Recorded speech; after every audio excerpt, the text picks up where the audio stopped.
All right, everyone. SaaS is back, and Nvidia, I can't even say crushed. They decimated every bear case and came out and said, oh, we're going to do 70% growth in a constrained environment next year. I can't wait to wake up tomorrow morning to see where the markets are. Matt, Chris, how are you doing on this great night? I'm broke. I am a little worried. Why are you worried, CRISPR? Okay, so we finally closed on this house. Oh, okay. Now the thing is, my mother-in-law, she's religious, right? And one of the things is like when you buy a new house, you go to the new house the first time. Sometimes you do like this little ceremony, it's just welcoming you.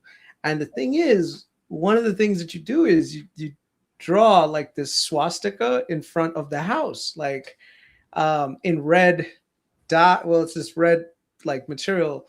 And so my wife is looking at this and she's like, Mom, what are you doing? Like, don't do that. And, my mother-in-law is like, hey, listen, it's just part of the process.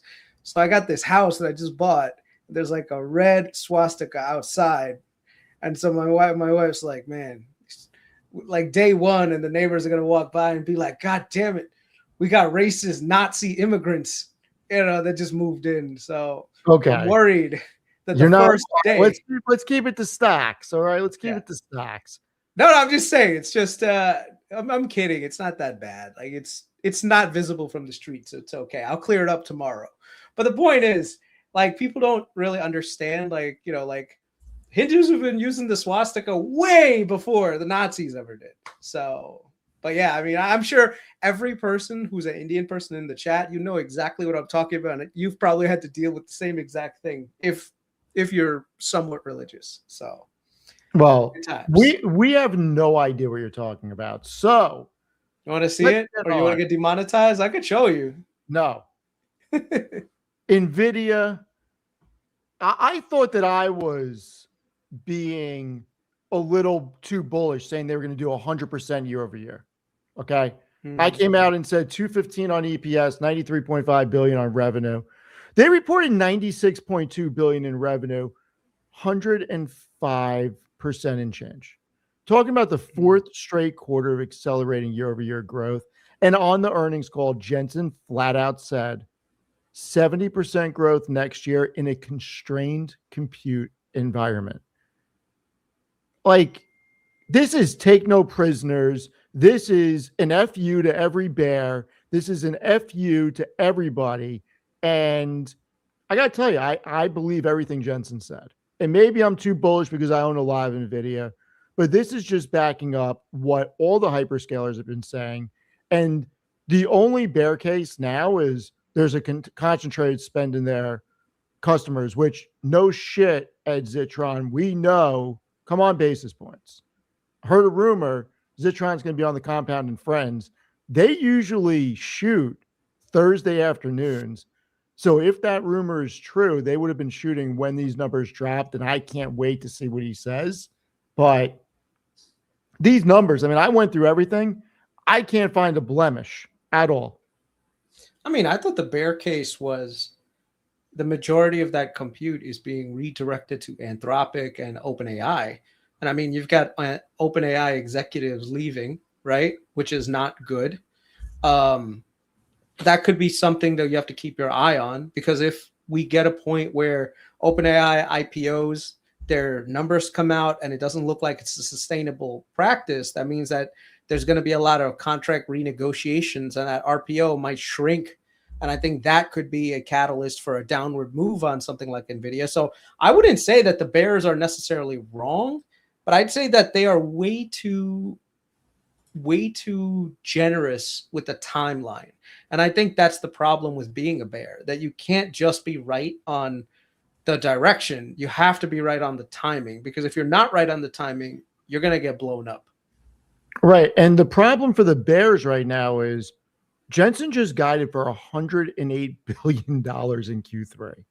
I mean, that's another 12% of sequential growth and 70% next year in a supply constrained environment. I mean, let's just say that they didn't guide for this and everything was from yesterday. The street was expecting 400 billion in revenue this year, and they were expecting revenue to drop next year.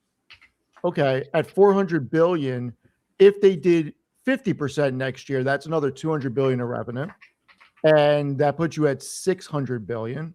At a 50% plus profit margin, that's 300 billion in net income next year.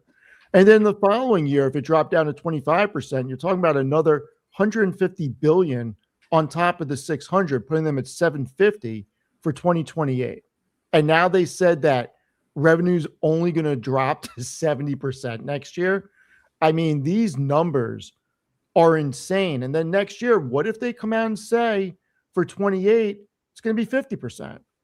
I mean, this company, in my opinion, is so undervalued. It is not even funny. So did I hear correctly when Jensen was going through the Q&A that they feel like that they have 70% of demand or 70% of what they have for revenue already kind of supplied for? I was trying to completely understand those items that they were kind of referring to in the earnings call, because he said something about, because obviously he said the unconstrained value is going to be much higher, but unfortunately it's not, and they're continuing to search for additional capacity. But did what I hear, like, I was trying to understand if he was talking about 70% of the total demand is supplied, or 70% of what they already have. So what, in my opinion, what I heard is that what their supply covers is only 70% of what the customers are demanding. And that's why they're supply constrained.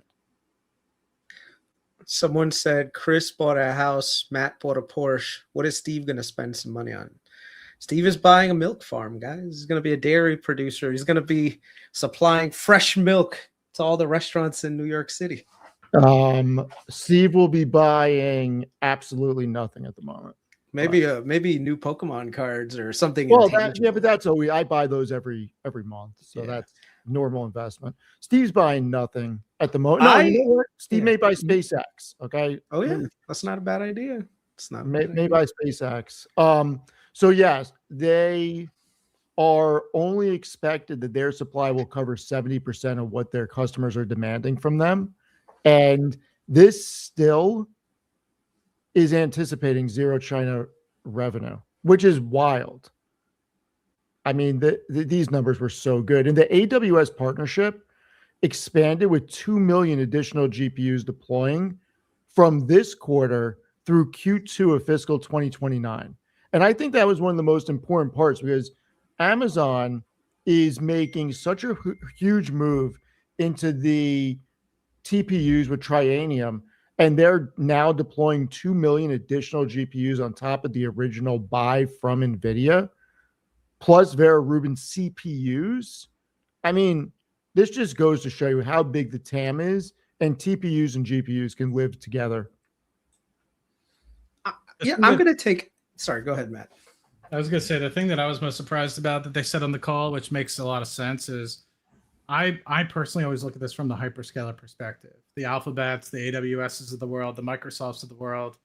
And I feel like there's a lot of granularity around those numbers and that demand. And I think one of the things that Jensen kind of referred to pretty extensively was the other piece of it with respect to the neo clouds, the individual enterprises themselves.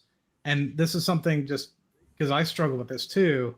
How much data do you actually want to use in some of these, say, bots or cloud devices that is secret data that then obviously is going to be trained by specific LLMs and things like that?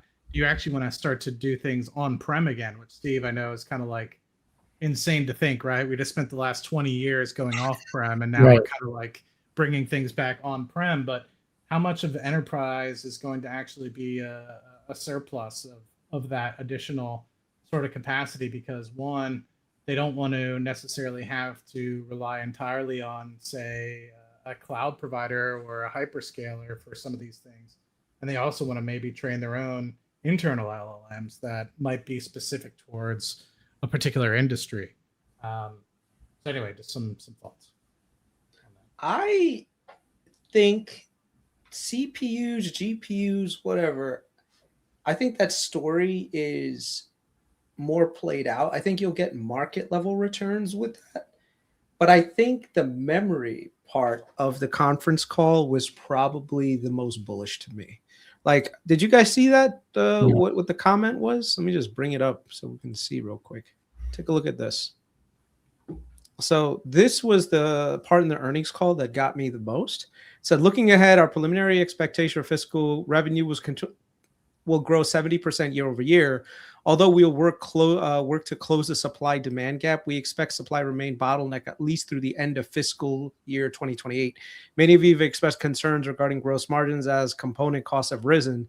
As you already are aware, we're experiencing extreme pricing conditions in memory. The magnitude of the price increases has exceeded our prior expectations, are headed even higher into next year. As a result, we're resetting expectations. We want to be direct about this. Memory scarcity today is being driven large part by the AI build out itself, unlike component that simply raises our cost with no offset. Tighter memory supply is a symptom of the same demand surge that is driving our own growth. All this means to me is that one, Nvidia is likely to lock up even more production. Your spreads are looking really good right now.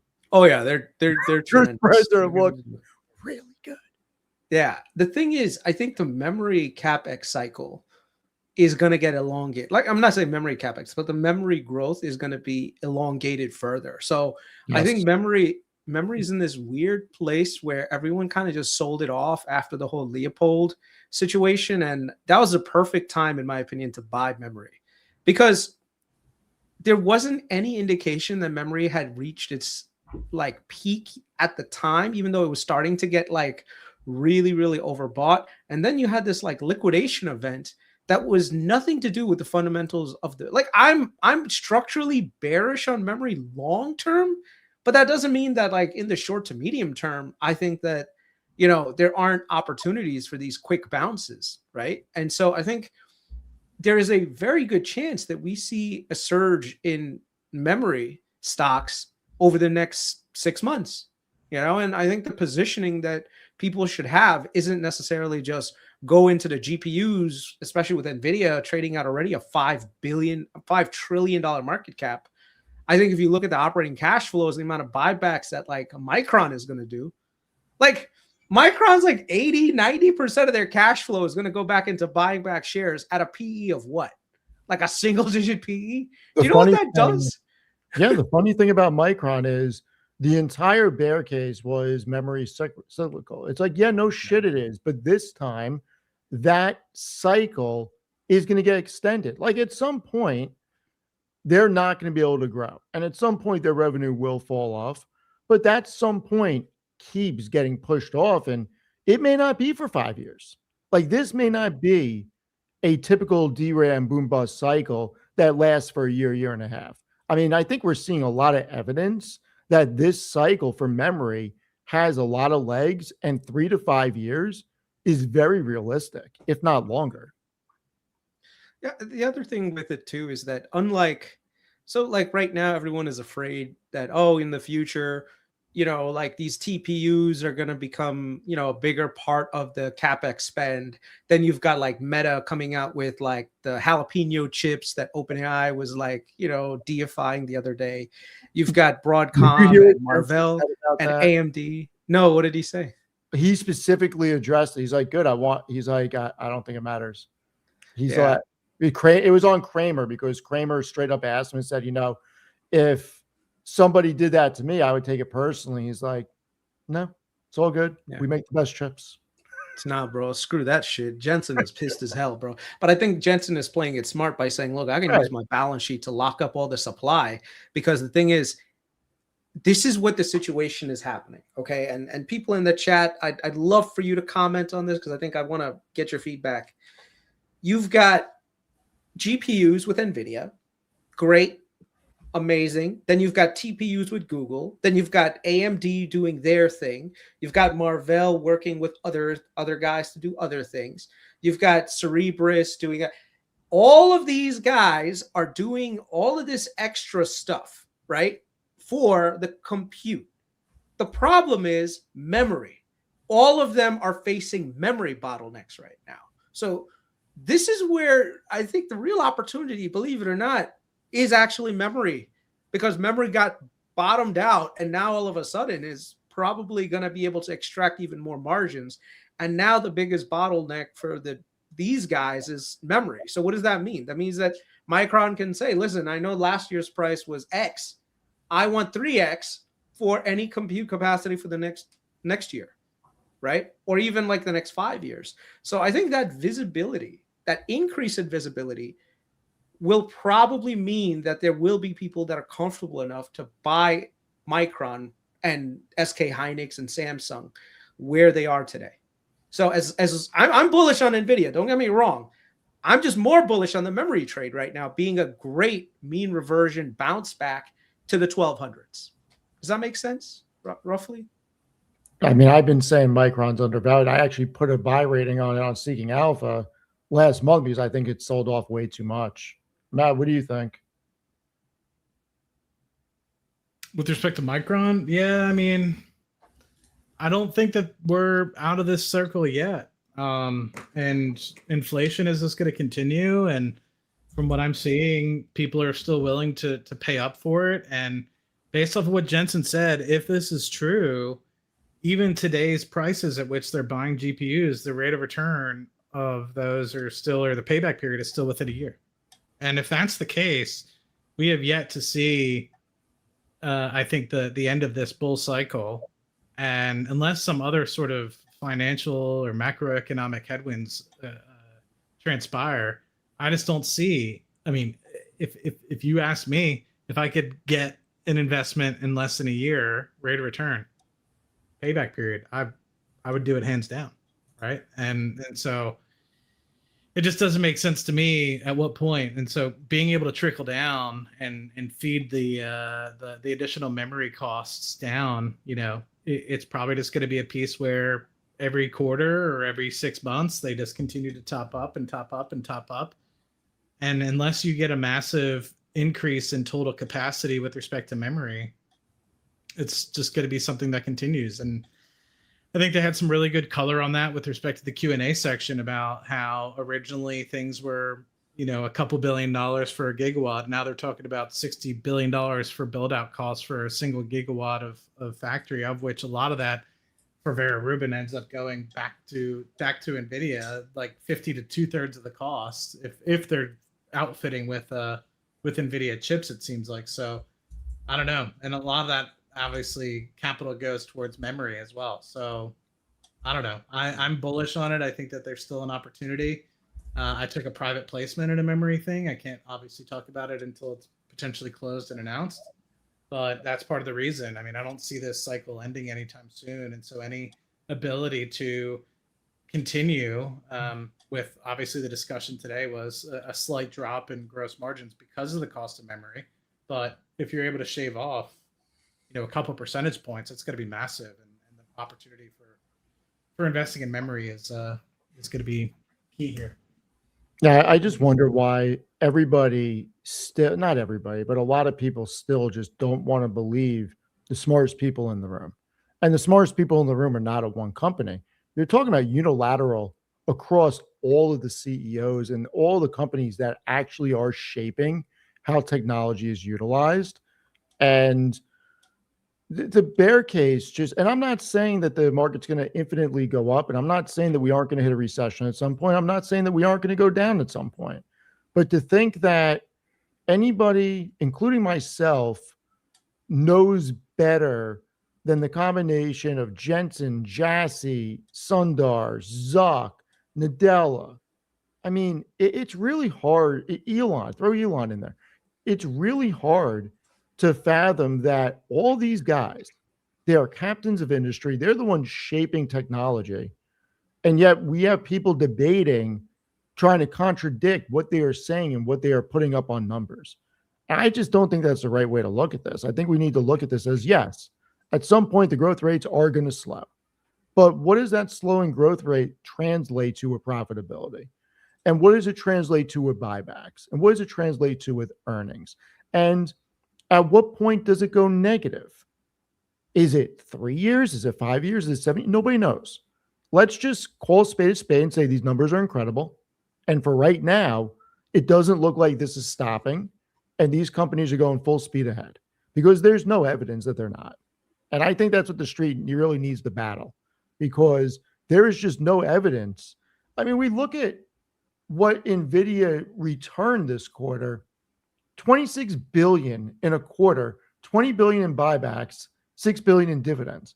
They are now doing Apple numbers of return of capital. 60% of free cash flow is returned.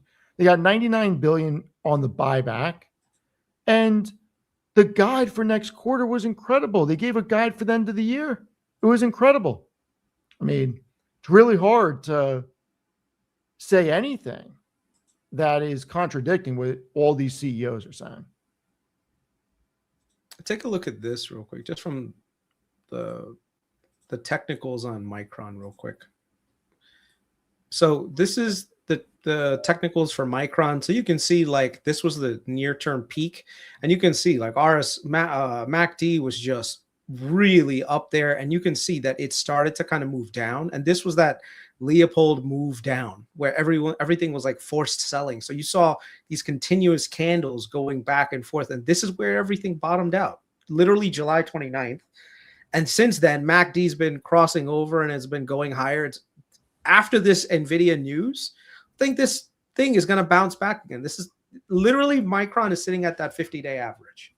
And this is where I think multiple times it's bounced before. So that 50-day moving average, I think it takes it out. It probably moves closer to that 1,200 by the end of the year, which is exactly where my spreads are. Someone was asking me, Chris, where are your spreads? 900 and 1,250. You know, I got them for a good price. Let them do their thing. And, you know, everyone's like, oh, Chris is going to pump his bag. Yeah. If I see opportunities to take some short-term, you know, mean reversion, I'll take it all day. I mean, man, Nvidia's at 221. It's still going right now. Yeah. You gonna trim it all, Steve? No. Just curious. That's what they say, man. 0% chance of me trimming anywhere before 275 or 300. If the music is playing, keep dancing. But I'd say, Steven, keep your ears on, man. Like, just keep listening. I would say right now is a great time to keep your eye on the prize. Be long, but understand that if things get way overdone and there's any news of a possible slowdown from whatever reason, let's put it this way. This goes to 350 in the next 2 months because of the upgrades. Nvidia going to 350? If Nvidia goes to 350 in the next 2 months, because you got to think that we're going to get upgrades tomorrow and the next day, right? If this thing goes parabolic, yeah, maybe I'll trim. But at 221, this thing is still trading at like 14 times forward earnings, maybe even cheaper after the new numbers. Like, this is still so cheap. Yeah. 350 would be an equivalent of 8 trillion market cap, 9 trillion? 250? 350. No, 350. 350. Yeah, something like that. Yeah, I don't know about that, Steve. No, I'm just saying, like, that's where I would start to think, well, maybe it got a little overdone in such a short period of time. But at that point, you're talking about like an entire continent's GDP. Right. But I think fair value is 275. I don't think fair value is 221. This thing is trading at such a low multiple. It continues to trade at a lower multiple than it ever has because the earnings continue to grow and share price is not following it. And we're going to find out what happens. The neo clouds are going to do well. You can't say that though, Steve. You can't say that though. Because they're no longer, like, next year, they said they were going to grow at 70% year over year, right? That's still a slowdown. That's not, oh my God, they're accelerating, they're maintaining 100%. 70% in a supply constrained. And what I said is they're trading at the cheapest multiple that they ever have. Multiple on earnings, not revenue growth. If you look at their earnings compared to where they've traded, it keeps getting cheaper because the earnings keep going parabolic. And yes, 70% is a slowdown, but nobody should be scared about that. It's the wrong way to think. if they come in at 450 billion in revenue now, 70%, I mean, you're talking about another $250 billion of revenue in a year at better than 50% net profit margins. Yeah, but Like, they're there's also nothing to be worried they're about. also loading up on liabilities too, which is not exactly like the most like, oh my God, this is the greatest thing on the planet. Like that, I know people are gonna say, no, there's not, this is not circular financing, blah, blah, Not. blah. It's not. They addressed it on the call, straight out. They addressed it. They called all the bears out about the circular financing. What did they say? What did they say about circular? We should probably listen to it and find Yeah, let's out. listen to it. Let's listen to it. We I should can pull it probably up. listen I'll Yeah. pull it up here to Pull share it my up screen. and pull out their CFO addressed the circular financing. So while Chris is doing that, Chris or Steve, why sell it all if you can get that sweet dividend now that Nvidia is a massive dividend player? No, I'm only saying if it goes to 350 in 2 months, then I would consider selling. But like, I have no interest in selling this anytime soon. Like, this is a winner, and this is something. You know what? If this doesn't go to like 250 tomorrow, maybe I buy more. Like, this is something where I like, you know what? This is the one thing that maybe we press. Buy more Micron. Pump my bag, Steve. Screw Nvidia.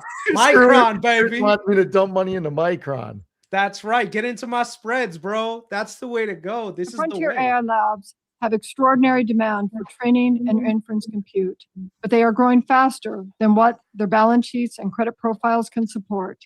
They have rapidly growing customer demand, yet still lack the decades-long infrastructure contracts and investment-grade financing capacity needed to secure the AI factory infrastructure independently. In other words, their growth isn't limited by their technology or customer demand. It's limited by compute. For these companies, more compute means more intelligence, more users, and more revenue. Nvidia is needed to help power this flywheel. First, we've invested nearly $50 billion in the Frontier AI labs. This was a meaningful commitment, but it represented a small fraction of our expected free cash flow over the same period. Pause it. Further, to support the Frontier labs in What's up? So search for circular, because she straight up talked about circular financing. It's in the paragraph. OpenAI's existing and planned Right here. commitments. This one? Yeah, right here. The essential economic circular financing. Okay. Here's the essential economic point. The LPS commitment secures a long-lived AI factory site, while the NVIDIA compute within the data center can be upgraded repeatedly. This project deepens our long-standing partnership with OpenAI. OpenAI has committed to substantially deployments of NVIDIA AI infrastructure through 2030. OpenAI's existing and planned commitments represent approximately 12 gigawatts of NVIDIA compute. For another Frontier AI lab, we will provide selective credit enhancement for nearly 2 gigawatts of compute. This complements the substantial NVIDIA compute capacity. Right there is the word that scares the shit out of everyone, and which is why the market's CDS are climbing. Because they said selective credit enhancement. Credit enhancement is we're co-signing. We are taking on liability. All right. If NVIDIA didn't do this and they just had pure demand, it'd be one thing. But when you're layering on risk, you kind of have to be a little bit cautious. I'm not saying that they're like the quote unquote, the bears are wrong or they're right. But this is one of those things where, you know, if someone is signing up, more co-signing on deals, it's not healthy. You know, sorry, go. Let me just put capacity they've secured independently without NVIDIA's credit support. We recognize the scale of this support, and we know some will call this circular financing. We see it differently. We're going through a major computing platform shift, the creation of one of the most important technologies in human history, and these are once-in-a-generation companies. Their technology leadership is proven, and their customer traction and usage are skyrocketing. We expect them to become the largest technology companies in history. We believe these investments, measured against the strength of their demand, the business they create for us, the ecosystem they build on NVIDIA's platform, and the equity returns on our invested capital will be excellent. And our risk is limited. The NVIDIA compute platform is fungible and durable and can be redeployed to support other customers. For context, we expect demand from the AI labs, for which we expect to leverage our balance sheet to contribute toward roughly a quarter of our business next year. This remains compute we ship will be consumed by investment grade customers or those that are backed by one. In Q2, we shipped less than 1% of our total data center revenue in Hopper 200 products to customers based in China in accordance with the US government licenses. Okay, that's Yeah, you Current- get stuff. Yeah. So the big thing with her addressing this is the equity returns on our invested capital. These are not bonds. These are not Nvidia lending money and getting interest with a promise to be paid back. Nvidia got straight equity for every dollar they invested in these companies. That's why this is not circular financing. Well, no, That's- 50 Financing works. 50 billion they invested directly into OpenAI and Anthropic. Like that's not a false statement. The problem is they're signing up for liabilities that are like way more than that. You know, so they're not getting an economic return for signing on the bottom line. What they're doing is they're saying we will take on the risk. Right. And the reason why we're taking on this risk is because if OpenAI and Anthropic with their current business go to the banks and say, hey, I want to borrow money, the banks are going to say, yeah, we'll lend you money, but it's going to be at A loan much higher shark rate. rates. Oh, yeah. Right, because we don't trust your business model. This is Mhm. NVIDIA making a bet saying, we want this flywheel to continue. And the only way OpenAI and Anthropic are able to keep spending on their RPO commitments is by having us back them. 100%, but it's two different things. The one thing has nothing to do with the other. It's not circular financing if Nvidia is backstopping it to a degree because no money's coming out of their pocket unless these companies fail, and there's no guarantee that they're going to fail or not going to be able to pay the loans. That's not circular financing. That's you co-signing for a car loan for me. That's not circular financing. You didn't give me any money. You are only on the hook if I default. Right, but the problem is and this is where that fungible like term comes around, and this is the exact business model that the dealerships use for their own internal financing. The difference is they're actually collecting interest to offset the risk. These guys are basically saying we'll take on the risk as long as you keep buying our premium price chips. I mean, here's the thing. If Nvidia really wanted to quote unquote be nicer about it, they could say, fuck it, our gross margin, lower it down to 40%. And these guys can afford it. Their ROI makes a ton of sense. Let the trade continue. They're not doing that. Why? You lost me there. Yeah, you lost me. Okay. Imagine right now you have a bunch of customers, right? Mm-hmm. They need to spend money. They need to go to the banks and say, hey, listen, I need this money to borrow this car. And that car is going to generate me X amount of return. Okay.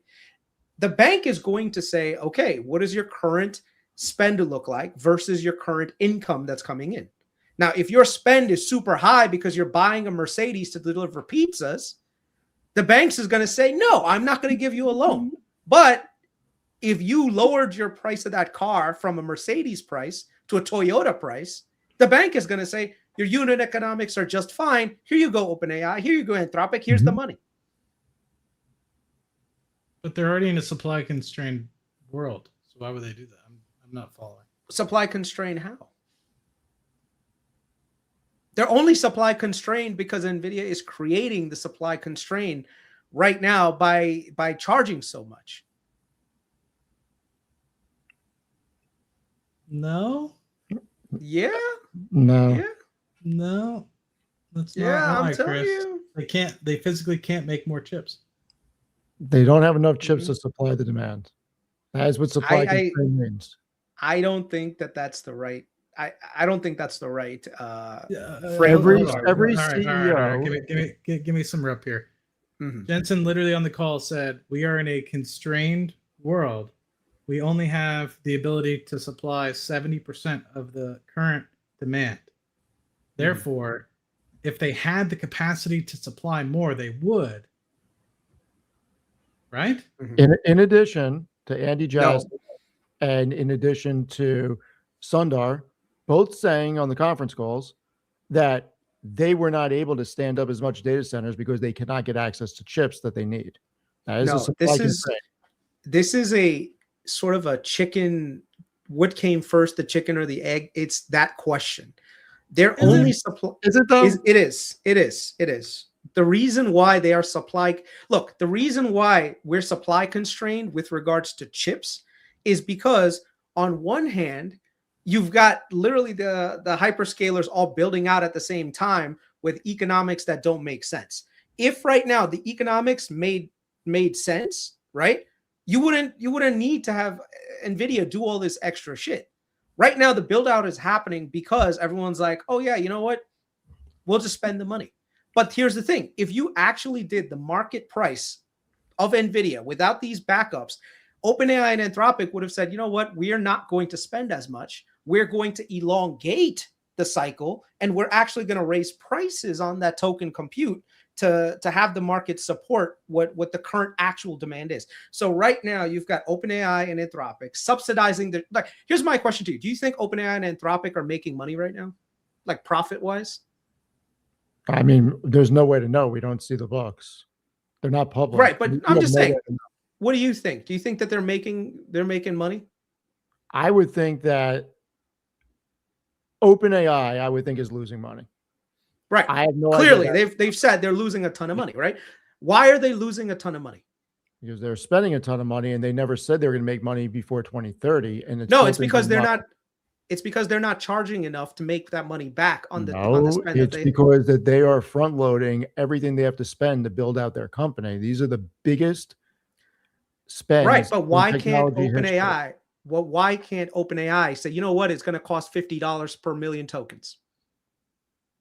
Well, they could, but then they would lose to competition, so they can't. They can. So what but you're they saying, would- so what you're go saying is under. they're choosing to lose, right? Because they're saying, No, look, they're we don't. choosing to be competitive in a marketplace that is run by competition. If they Right. were the only company out there doing this, they could charge whatever they want. But because Anthropic and Gemini and Grok are out there, they can't go over the top unless they have a superior product, which they don't. Right. So you're basically saying and what is OpenAI doing instead? They're building out more and more data centers. They're saying we want to lose even more money in the future by building out these data centers. Or is it that they need to build it out to make a lot of money in the future? Like, you can't say that they're building this out to lose more money in the future. Yes, they're going to spend a lot more money to build these data centers. Nobody's questioning that. This, But in my opinion, is fortify their business to turn a profit in the future. This, in my opinion, is heavy levels of subsidization by everyone in order to get as much market share as possible. Because once you get market share, you have a dominant position to ask for anything you want in the future. That's the problem that you have right now with the AI trade. Everyone is saying, oh, I'm supply constrained. I'm supply constrained. Yeah, because you're selling shit that costs you $10 for $2. That's why you're supply constrained. If you were actually charging, let's say, a 40% margin, you were charging $14 for something that's costing you $10. No. Don't you, Chris, you know better than that. Don't do that. Don't do that. I honestly, you know how to read an income statement. Don't do that, because there's a big difference between cost of goods, COGS, and operational expenses. There's a lot more components to running a business than just producing the tokens. Don't do that. I'm telling you right now, you know better. Come on. AI right now is being heavily subsidized by all the hyperscalers, by investors, by private equity, by all of this stuff to keep this. How's it being subsidized? It's not being subsidized because OpenAI and Anthropic are not necessarily making a ton of cash flow on what they're selling. They don't have to. They have the cash. Why don't they have to? Why don't they have to? They have the cash on the books to burn. They don't have to. Because Nvidia gave it to them. That's the definition of circular financing. Invested. They got equity. Okay. Invested. They got equity. Equity on the books. Look, And if and OpenAI, yeah, go ahead. and they also did funding rounds and took other people's money for equity. They got the money from their Hold own on, customers. Fritz, have Yeah. you ever done a private placement? I know you have, Yeah. right? Okay. Are the companies that you're doing private placements in making money? They are, but they're not asking me to buy their shit. They're not saying to me, Chris, why don't you give us money so that we can pay you because we're going to be your customer? Chris, you know so much better than this. Steve, I'm telling you, They are not going to the make money fact- right now, and you know the that. fact, and why can't they make money? Why can't they charge like, look, if we are truly supply constrained, if Yeah. Nvidia, if OpenAI and Anthropic were quote unquote, like you said, super supplies constrained, right? Yeah. Why don't they charge $100 per million tokens? They can't. They legitimately cannot, because if, let's just say, Anthropic and OpenAI. Why? You just said the demand was unlimited, right? But if they charge more, now with Grokbot being able to code, you have a real alternative, and that will get an inflow of those customers. Those customers are not going away in the AI realm. They will shift products. So they have to stay competitive in the market.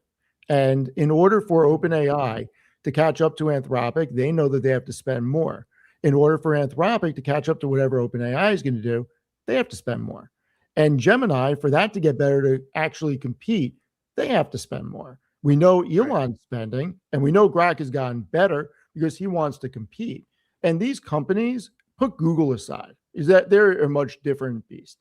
But Anthropic and OpenAI, nobody expects them to make money right now. And they have the cash on the books to fund the build out. And when they go public, they will take in an even bigger inflow. And nobody expects them to make money. Now, in 5 years from now, if they're not making money, that's going to be a very big problem. But right now, it just doesn't matter. And they're building the businesses. It just so happens that these are such capital intensive businesses that people are getting worried about how much they're spending. But if they're spending this type of money to turn a profit in the future, Tesla and SpaceX, they trade at crazy valuations. Tesla's profitable. Has Tesla ever generated all the net income to match all the capex that they've spent? No, they haven't. Has Amazon? No. Amazon, I think think about Amazon. Think about how much they've spent on capex. Have they ever? Too many people try to use the Amazon as an example, as, oh, they were net income losers for like 12 years and everyone didn't believe in it, and then eventually they became, one of the most profitable like cloud players and blah blah blah, all that stuff. I get it. I totally get that. Right now is a knife fight between Anthropic and OpenAI and Gemini and Meta's thing, and then the Chinese guys, all of this shit. We don't know who the clear winner is. But Nvidia is like the arms race, the arms dealer, basically making sure that players don't drop out. Because if any of those players drop out, they start to lose business, and their growth rate goes down significantly. Hold on. They can't drop out, because if they drop out, they automatically lose everything they've already spent. They don't have a choice. They can't drop out. Exactly. That's the problem in the future, unless you're saying OpenAI and Anthropic are guaranteed to be the winners. This isn't Pepsi, where they can get rid of one line of soda or get rid of one line of the chips division for their food. Like, this is these companies' only products. They don't have a choice. This is the business they went into. And in order to compete in the future, they have to build it out now. And Steven, that is the risk that you're running into. OpenAI has committed to $1 trillion of compute. And then you've got executives leaving at the same time. What does that tell you? Oh, I've never said that OpenAI is a great place to work. And I've openly said that Anthropic's the one I'm buying. I'm not going to buy OpenAI. I would say the management leaving is a big problem for OpenAI. Nobody can say it's not. And even Anthropic, like I said, once we get all of this to come out, the real winners of all of this, in my opinion, are probably going to be companies like Palantir, companies like ServiceNow, companies like Salesforce. Why? Is because they're sitting at the application layer, while these guys are the commodity layer. And right now, yes, the commodity is in super high demand, but I can guarantee, just like how happens with any commodity cycle, engines get more efficient. Okay. I think eventually we get to a point where the demand gap is not, Nvidia is just basically guaranteeing all of this expensive compute that these guys have.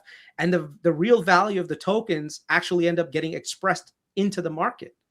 And that's where your problems start. So I would say keep an eye on OpenAI and Anthropic. If you see any material weakness on OpenAI and Anthropic and them not being able to live up to their RPO guarantees, this whole thing, dead in the water. If they can't live up to their RPO guarantees, we're going to have problems. There's no question about that. Matt, what do you think? We're supply constrained. Yeah, I mean, dude, the guy selling is not going to tell you like, yeah, we've got an abundant supply. Don't worry about it. We'll still be able to get margins. Of course, Jensen is going to say we're supply constrained. You know, they're supply constrained because you're basically subsidizing your customers. Oh, if I run a Toyota dealership and I'm financing my customers and I say, oh my God, the cars are through the roof, like I'm making all these sales. Yeah, but that's because you're basically paying for your customers to buy your cars. Nvidia is not financing them though. Nvidia is underwriting the loans that people buy. So that's literally almost the same thing. Only in the event that they default. Exactly. Let's play that game. Let's play that game and see what happens in 2 years. So right now, nothing's coming off the balance sheet. Nothing is coming off the balance sheet. The problem is now the balance sheet is loaded up with liabilities. They're using the cash flow to buy back shares. So then what happens? Let's pivot to something you said. SaaS is back, baby. SaaS is back, baby. SaaS is back, baby. Application layer all the way. Application layer, baby. That's where you know what? Everybody who said SaaS is getting vibe coded away, everybody who said that we didn't know what we were talking about, I am going to take the victory lap. I am going to take it. Okay? Everybody can go F themselves. Family-friendly show. I won't curse. But everybody can go F themselves. Okay? Because we actually, or I'm going to speak for myself. I have explained the compliance side. I have explained the auditor side. I've explained the implementation side. I have lived all of it with these exact companies. I've explained time and time again why CEOs and CFOs and COOs will be on the chopping block if they make a wrong decision with exiting an enterprise software platform for something that was vibe coded in IT. And all these Twitterverse people that tried making up this vibe coding thing is going to vibe code away ServiceNow, Workday, Salesforce. It was all bullshit. It was always bullshit. You're seeing it in the numbers quarter over quarter. And I think we're finally hitting a true turning point. And the turning point for me wasn't ServiceNow's report. It was Silver Lake potentially acquiring Workday for whatever number it was. And then Salesforce validating everything with the numbers they put out this evening. Everybody was saying, well, with all these tokens, people are going to vibe code away. What about these companies that legitimately have blank checks? Oh, you think ServiceNow can't just write a blank check for tokens and compete? Oh, you think ServiceNow and Workday and Salesforce aren't layering in AI? You think they don't have these products? Like, come on. I think if you own the customer relationship and literally that depth of knowledge and that proprietary, like fundamental understanding of the actual business, aka ontology. Oh my God, I can't believe I fucking said you just said ontology. I hate the fact that I just don't worry. I will not clip it. Don't worry.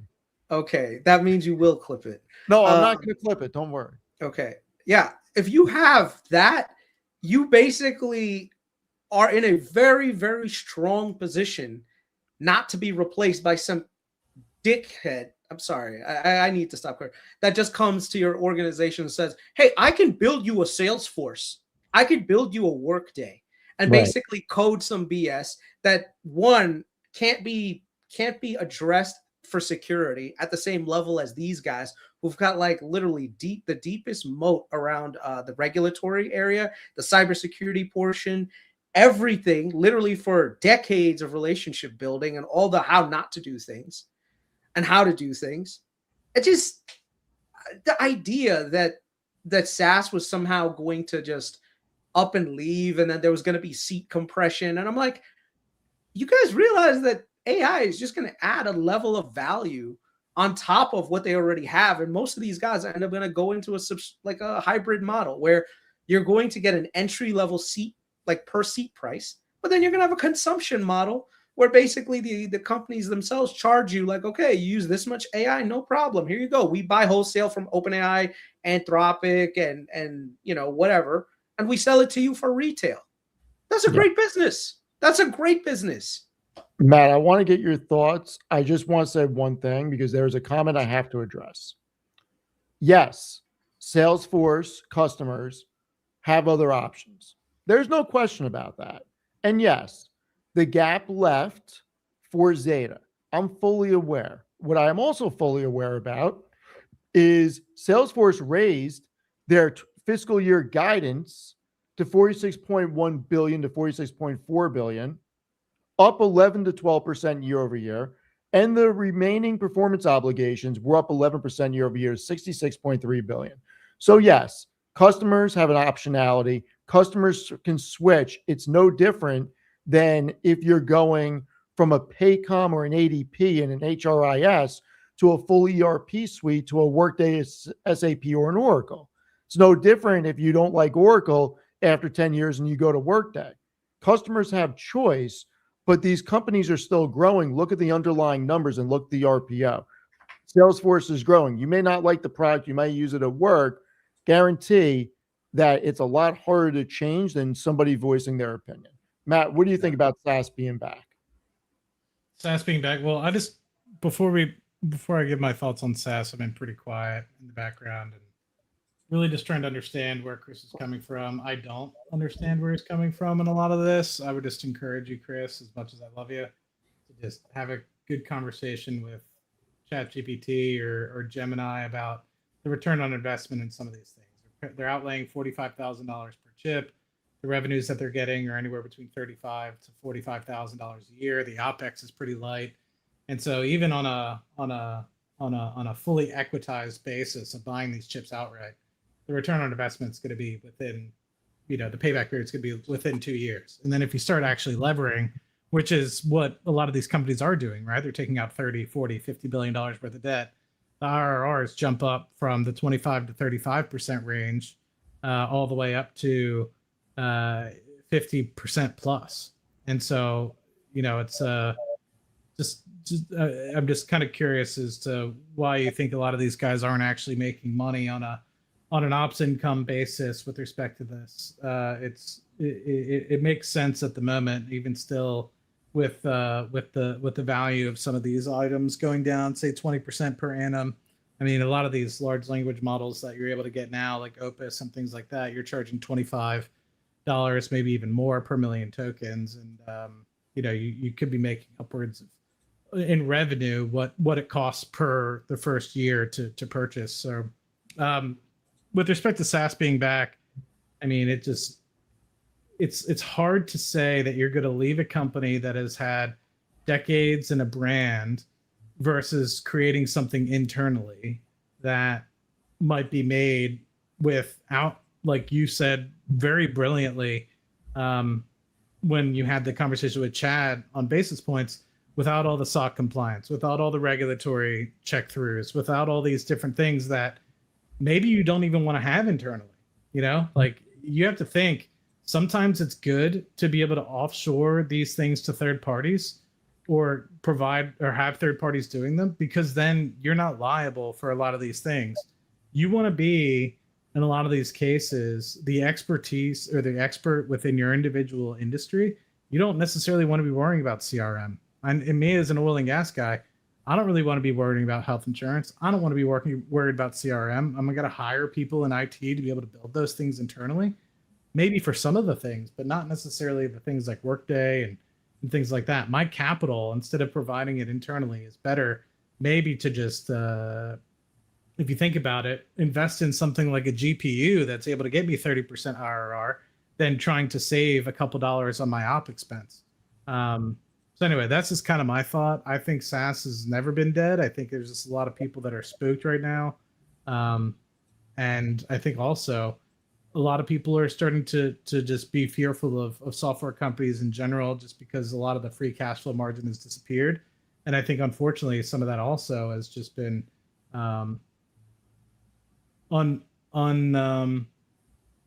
unfortunately also attacked with SaaS, which I just think has been something that's wrong in general. I mean, that's the reason why I sell ServiceNow puts.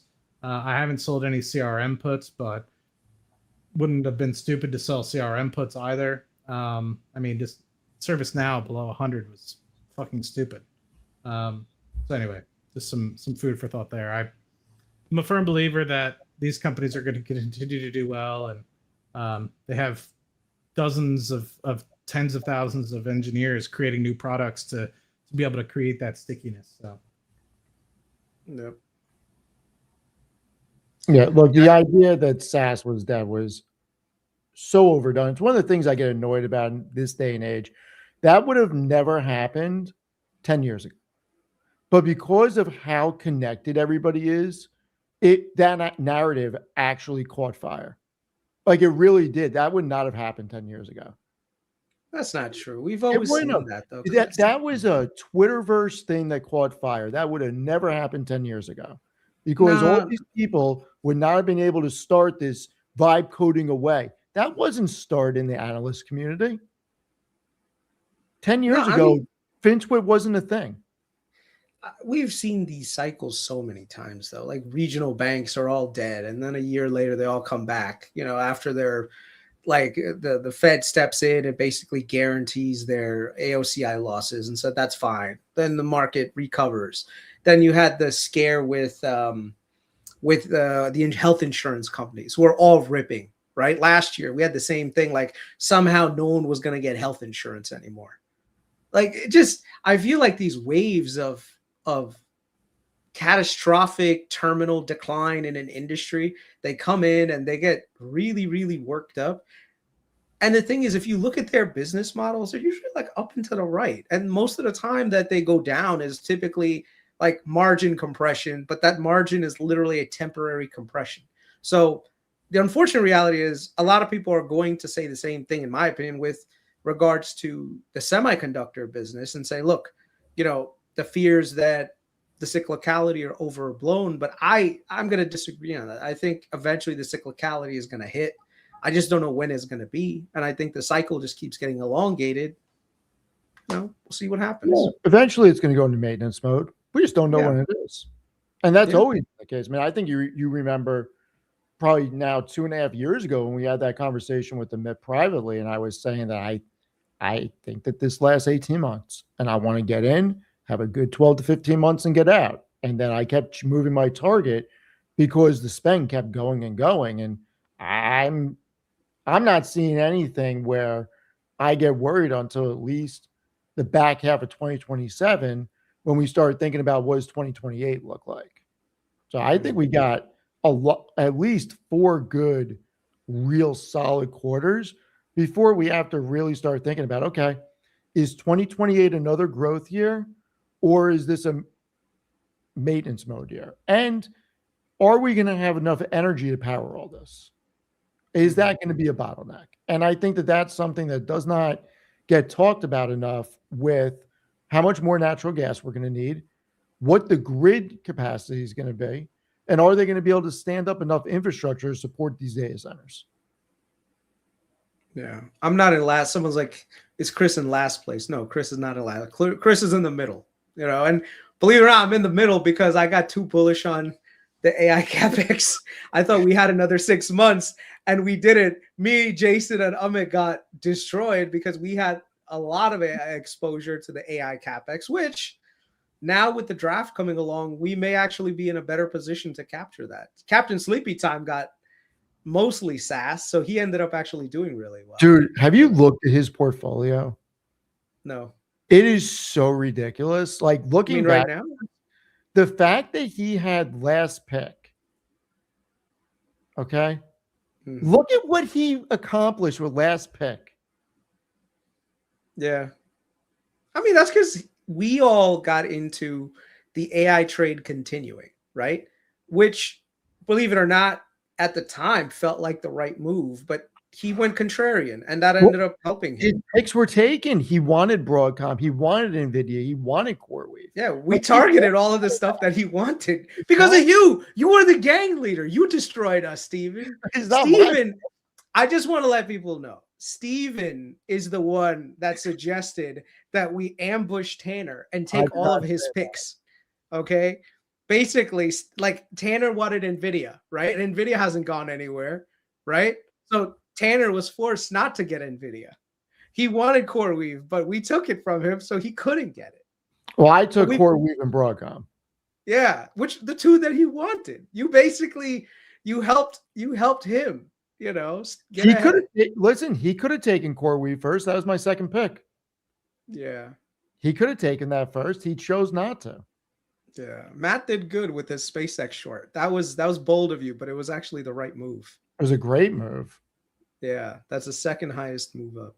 So Lambo, I think you're gonna do well, Matt, going forward because you're second to lowest position. Micron. Matty, I'll trade. It's gonna go the Taiwan other way. Semi from Micron. What do you want? Which one? Taiwan Semi from Micron. What do you think? No, don't do it, Matt. Don't do it. Microns will recover, man. Taiwan Semi is the biggest beneficiary of the AI revolution, baby. Matt, do we have any cash in the portfolio? Let's buy some Micron. All roads lead back to Taiwan Semiconductor, because guess what? Micron's got to buy the wafers from them. Nvidia's got to buy the wafers from them. Everybody's got to buy the wafers from them. They're the arms dealer of wafers. Yeah. It's all going to zero. That means Steve Matt got doesn't want Zeta. Okay. See, whoever had the most exposure to the AI CapEx trade got destroyed. Jason, yeah, Jason is oof. His global foundries position is just murking his portfolio return. Crazy. I wonder how he's going to react to the quarterly update. I wonder how he's going to position himself. I don't know. I might go a little bit like, if you go to mine, I might go a little bit like I'm gonna do more of a healthy mix, you know. Are you gonna lock in your gains on Vive? Probably. I'll lock it in for Viva. I'll let Now probably continue. I'll let Molina continue.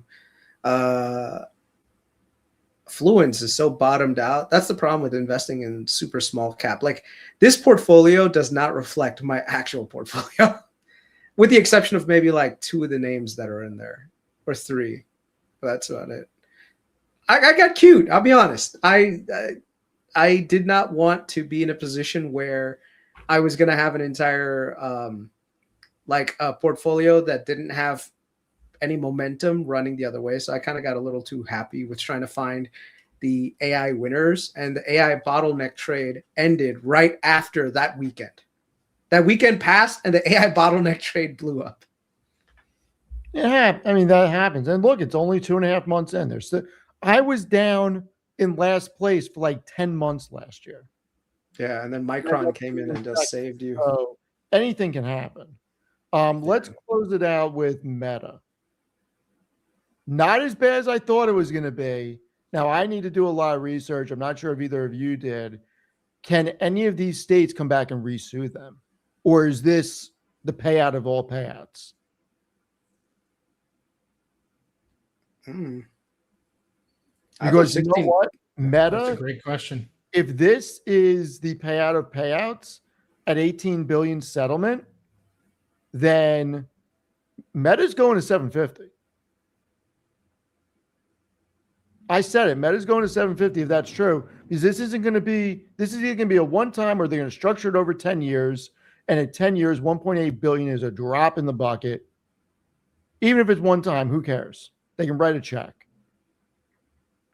I think Meta is trying to make sure they don't go to a jury trial, because I was listening to this one mom that was talking about how her daughter committed suicide after like all this stuff on social media about how she was depressed, and instead of helping her, the company was amplifying the ads that were being shown to her for like things like makeup, to like make her feel like she belonged. Like I was listening to it and I felt like a tear come down my eye, man. So I was like, woof, imagine being on trying to defend against a mom on the jury stand and like a jury of your peers, bro. The jury was being like, yeah, Meta needs to pay $10 trillion. I mean, literally, it was like one of the most heartfelt things I saw. So I don't think Meta wants to go to the to do a jury trial on this. All right, I have the data. Sure. So they did not admit wrongdoing in the case, but agreed to pay $18 billion to settle the claims that Facebook and Instagram were designed to addict minors to social media. Of the $18 billion, 12.7 will be distributed to 48 states, Washington, D.C., Puerto Rico, American Samoa, and Northern Mariana Islands. 459 million will be paid to settle claims over the Cambridge Analytica claims, 2.2 billion to California, 1 billion each to New York and Texas. The settlement will be distributed over a 10-year period and can be used to fund youth online safety initiatives, et cetera, et cetera. States participating in the lawsuit will receive roughly 70% of the allocated payment over a 10-year period, with the remaining 30% released only after peers YouTube and TikTok implement similar guardrails, including a 1-hour daily limit, night mode, and age assurance measures. Additionally, YouTube and TikTok would each agree to pay a combined amount matching the 30% figure, which is 5.3 billion. This may be done. This may be like completely over. See, this is like some of the people in the comment section. They're saying basically that it's the parents' fault for allowing this girl to basically, be put in that situation. The thing is, when you're in court, it's not necessarily like right and wrong. It's really about how you can sway the jury. There's been people that have been convicted that are completely innocent, but the case that was made against the person was so strong that person went to jail, right? So right now, be runaway jury, by the way. Right. So right now, I could agree with some of these people saying, look, parents ultimately are the responsible party that should be, responsible for what their kids are seeing on Instagram and Facebook and all that. But that's not how the world works. We have to stay within reality. And the thing is, reality is, do you want to risk being in a room with a jury and that jury is now basically looking at a crying mom? No, I don't want to be in a position like that. That's what I was saying on the stream the other day, that the last thing Meta wants is to go to trial, because you never know what the personal experiences are of all those jurors. Do they have a nephew or a niece that was impacted? Do they have a daughter or a son that was impacted? Do they have a prejudice against it? And while the lawyers and the prosecutors did their best job to make sure that it's a fair jury, you'll never know what people say when they're in that box to get on a jury. You have no idea. You don't know what the motives are. Last thing you want is them going trial jury. Matt, what do you think? So there's still ongoing lawsuits, right? This was strictly a large majority of the states. So the school districts, like you stated, the individual claims, and then there's still a couple of states themselves that are still ongoing with respect to. Matt, can you put the mic near you, because you're fading in and out a lot? There's this is the majority of it, though. The big state ones was probably the majority of the potential exposure in terms of financials. So I'm curious to see what transpires with respect to the other ones, but it looks like the majority of it is done. But the thing that's nice to also observe about this is a lot of times these things are going to be paid out over years, not in a single impact. So in terms of actual ops cash outlay, if there is something like this, the 17 to 18 billion dollars that was just done, it's only going to be 1.8 billion dollars a year. Yep. So in that respect, there's no repercussions, no ability for those states to come back. So it looks like the majority of it is kind of mitigated.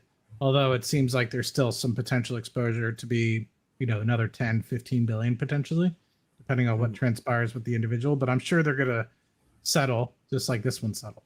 So Yeah. The other challenge though, guys, is like when you have on one side a company like Meta who's making like $100 billion, it's a lot less sympathy than, let's say, you were like a small company and you were being sued on a class action and that would destroy you, right? So the thing is like, and this happens in court. I remember one time I got into a car accident. I was wearing like a lab coat from like the hospital where I was working. And the guy that hit me thought he was like, bro, he was made in the shade. Like, I just hit a rich doctor. And I'm like, bro, which rich doctor do you know? This like drives a winter green 1997 Toyota. That was a Honda Accord, like winter green Honda Accord from 1997. And this is like in 2008. I said, look, I'm not a doctor. And the guy said, what? You're not a doctor, but you're wearing a coat. I said, yeah, there's more people that wear coats in the hospital than just the doctors. So the guy said, oh, okay, we're cool. Because I knew like the minute he hit me, like he was just, oh, dude, I got a payout. And that's the challenge. So right now, Meta is in a lose-lose situation if they go to jury trial. The risk that they would have to take is too much. The settlement, if it's only 16 billion and it's over the course of like a series of years, bro, that's cheap. That is super cheap for so Meta. cheap. So cheap and so bullish. Yeah. So, Chris, I found the clip circling on X. Okay. Jensen is such a gangster, by the way. Yeah. What the whole time I've been working on something, a chip that I think can really hurt you. It's called jalapeno. I don't know. Let's call it, tomatilla. And you said to me, well, that's fine. Would you really say that's fine? Because I personally would be hurt if OpenAI did to what they do to Nvidia if they did to me. I'm okay with it, Yeah. Jim. There's so many XPUs that are being announced. And as we know, it's not easy doing what we do. We've been doing this for 33 years. And so lots of projects get started, lots of projects gets canceled. We're here to support our partners, and we're going to build the world's best technology. I have every confidence in that. We're going to be the most productive infrastructure that they have. I have every confidence in that. We have the supply chain and the technology scale to be their largest supplier. I have every confidence in that. And so, I don't have to take anything personally because I've got so much confidence in what we're able to deliver. And look at all of the XPU announcements and all the startups that have been announced. And yet today, Nvidia is increasing our market share of the AI market, where our growth is accelerating, our technology leadership is extending. And so I'm very comfortable with all the competition. Okay, and I also Such a gangster. I mean, what was he supposed to say? Like, oh no, I'm afraid of competition. It is just a master class in how to answer that question. Such a good answer. I'm just saying, how else could he have answered it? I don't know, but that was a perfect answer for it. That was the only answer. That's I don't know why it's perfect. That's the only answer. We're not afraid. That's it. No. What was he gonna say? We're scared. We're evaluating all of our options. Yeah, he could have danced around it. He went head on and said Nvidia is the best. And I am very Confident. very confident. Confidence. Yeah. Confidence. going to zero. Matt, everything's going to zero. Going to zero. So we buying space. Oh, yes. Anthropic and Salesforce. Did you see that, Chris? Yes, I did. I mean, did Benioff just get the blessing? Did he just did he listen to everybody saying, you cannot screw up this conference call? Don't bring in your customers. Who did you bring in? Brought in Dario. Mm-hmm. I mean, Claude Force. right. Claude Force. Right. And so I guess Salesforce is getting vibe coded away, right? Owning that customer relationship is the biggest moat that you have. Could Salesforce's growth slow down? Probably. But no, man. Claude I think Plus, this of course, baby. I mean, that's why if you look ServiceNow, like you don't think Nvidia could make their own ITSM and replace ServiceNow with the amount of money that but they're not interested. That's not their business. ServiceNow already owns what, like a 90% market share of the ITSM business around the planet. Like it's not going anywhere. Sorry. So CRM is the same thing. They're the largest, customer relationship manager on the planet. Dario's like, what am I going to do here? What am I going to try to build another CRM, try to hire 100,000, not 100,000, was like 40,000 salespeople to go out there and shill my shit? Let me tell you something. I've been invited to Dreamforce. I've never went. I know people that have gone. It's crazy. The amount of salespeople that Salesforce has is absolutely nuts. I don't get it, but you're 100% correct. In order for Dario or Altman to compete, it would be a massive uptake. And let's not forget, Salesforce's customers are locked in for multiple year contracts. Yeah. The thing is, Anthropic benefits from this relationship because they want to sell compute. They're not in the business of trying to create products to basically go and sell. So right now, by partnering with Salesforce, every time Salesforce has a customer relationship and says, look, we've got this AI feature powered by Anthropic, right? Anthropic makes money. Of course they do. And it's the same thing with ServiceNow. ServiceNow is doing the exact same thing, saying, look, we have the customer relationship. You give us wholesale prices. We charge retail prices. We make a margin. You get an inbuilt customer. You don't have to spend money on sales and marketing. We've already done that for the last 20 years. We built an entire platform. We already have all the security and supply features. That just means that you've got a nice hard, like, what is that called? A reoccurring revenue base that's coming in, and the market's rewarding all the SaaS companies that have that ability. I know a lot of people don't like Salesforce, and I see the comments. Stop pushing Salesforce. Stop pitching Salesforce. Guys, Salesforce was down to $146 a share. It is now at $232 in less than 2 months. And it is likely going back to 300. Like, in all seriousness, it is still so undervalued. Understand what drives share price after the bullshit is done. It's called earnings. And Salesforce has it in spades. Okay. It is a mature company. It's never going to grow 30% year over year anymore, or 40%. But you know what it's going to do? It's going to continue to compound earnings. They've never had a year where revenue declined year over year. Go look at the income statement. Go look at the free cash flow statement. It is about finding value. Salesforce is a still value play, and it was a gigantic value play. So you can say, I hate Salesforce. It's a shitty product, blah, blah, blah. That's your opinion. That's fine. That doesn't matter. Like, what matters is the numbers. And when Salesforce was trading at 10 times free cash flow, you had to know that that was not going to sustain. Yeah. Yeah, and the thing is, like, a lot of what we're seeing is just confirmation bias on some people liking or not liking it. Like someone said, nobody likes using Salesforce. Okay, like what? Right. Is that why 80% of the S&P 500 use Salesforce? Like they like using a product that, I mean, they use a product they don't like. And once again, I'm going to say something that I've said before. When a lot of people talk about that they don't like the product, my rebuttal is, were you the decision maker to implement the product? And if you weren't, are your gripes being heard by upper management? Because if they are not, guess what? You're sticking with Salesforce.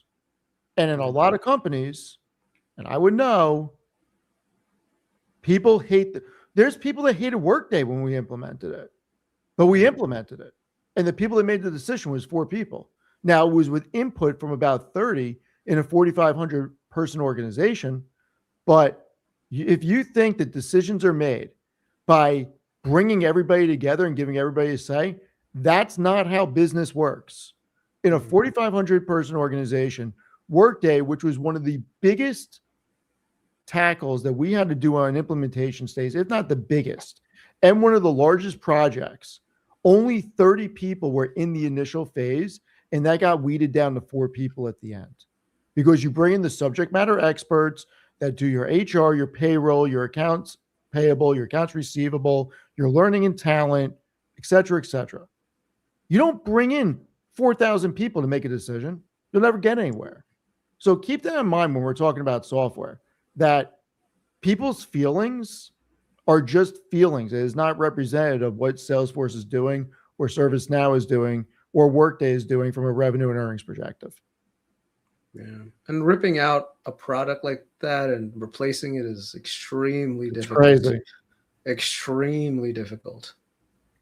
So like which services do you guys or have you guys used that you think are like indispensable to your organization? Workday. I've Workday. said it. I should have bought it. I knew better. I felt some sort of way only because of how closely I've worked with those people. That's why I didn't buy it. But you can't not live without it. Whether it's Workday or SAP, you have to have. If you're a large company, you have to have it. Yeah. Like, again, Chris, I think you guys use PeopleSoft, if I'm not mistaken. Same Yeah. thing. You have to have it. We use PeopleSoft for our ERP. Yeah. And the thing is, like, I was there when we first implemented ServiceNow at my organization. And I remember I was just like, oh, whatever. This is just like a ticketing service company, whatever. Who gives a shit? It's not really that big of a thing. But as I was working in my industry, I realized just how sticky it is, because now every server at my organization, everything is managed. Every piece of equipment that has like any sort of connectivity is managed by our ServiceNow. All of our do you know what a heartbeat sensor is? Yes. For any like piece of equipment. So you always have servers running constantly, and there's always these heartbeat checks. All of that stuff goes right back into our ticketing system. Anything goes down, we know way beforehand. Everything, like, we get to collaborate. All of our tickets are all in the same thing. You can go through literally like 5 years worth of data and search for resolution notes that could have fixed a problem that just resurfaced. Like, these are all the things that, like, I know, Matt, you've worked with a couple of these softwares as well, right? Yeah. Matt, what do you guys use for your payroll and all that stuff? I probably can't go into that, but I was going to say, gentlemen, it's been a excellent time listening, and I will see you guys on the next one. You guys have a good night. Yes, sir. All right. Have a good night, Matt. Yeah. Yeah, it's almost impossible. You can switch from one to the other, but you can't get rid of these products. Like, when you're a large company, finance needs accounts payable. They need accounts receivable software. They need general ledger. They need accounting. They need payroll. Like, those are just core business functions.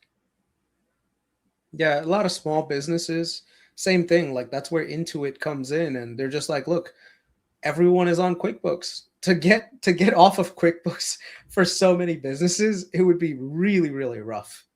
And that's why they have such a large market share, and they're just, every year they just come, they raise a little bit. That's the gain one some new thing that I customers. underestimated with Intuit was QuickBooks. Yeah. TurboTax, I could see some level of disruption. I'm not even going to try to defend that one, because there's a lot of people that can just get by with standard deductions and free filing. But in terms of, like, if you're a small business, you're using QuickBooks. Like, there's very few alternatives out there that can match it. There are a couple, but so. Yeah, I mean, I built my own, but I also have an accountant. So if I didn't have an accountant, I would probably be using QuickBooks. Yeah, my accountant uses QuickBooks. I use Jira. Yeah, Lena says she uses Jira. Yeah, my wife uses Jira too. Like, she has a Atlassian. That was a crazy one too. Dude, when I was at Bed Bath, we used Jira. Really? And that was like 16 years ago when I was at corporate. Wow. I mean, yeah, crazy that that's still around. Oh, it is, man. I think this is the key, though. Like, I think SaaS will come back. The only thing I will agree with the bears on SaaS is that I don't think we'll ever really get to that 2021 level of multiple. Like some of these SaaS names, Terminal value may be, yeah, you could be right on that, and I don't know that we will. yeah, that I mean, when I look at those multiples that like some of these SaaS companies had during 2021, it was like, holy shit, how are they ever going to make like, any manageable returns for shareholders Sure. unless for like at least like 5 to 10 years. So you were paying a 10-year price in 2021 for a company that hadn't even produced that kind of earnings yet. But then just how the market gets way overbought, they tend to get oversold as well. And I think that's one of the great things about the SaaS companies right now, that I think if you're looking for durable compounding, SaaS is still a great place to be. Oh, I agree with that. It's just you got to buy the right ones. And I think there's a Yes. handful of ones that are great, and some will get disrupted. Look, customers leave. There's no question about that. It's just with certain ones, it's just so much harder to leave. Like with Workday, after a 5-year contract, the cost to leave, and that's the other thing that a lot of people don't think about. I had resources at our disposal. Okay. Resources, like real resources.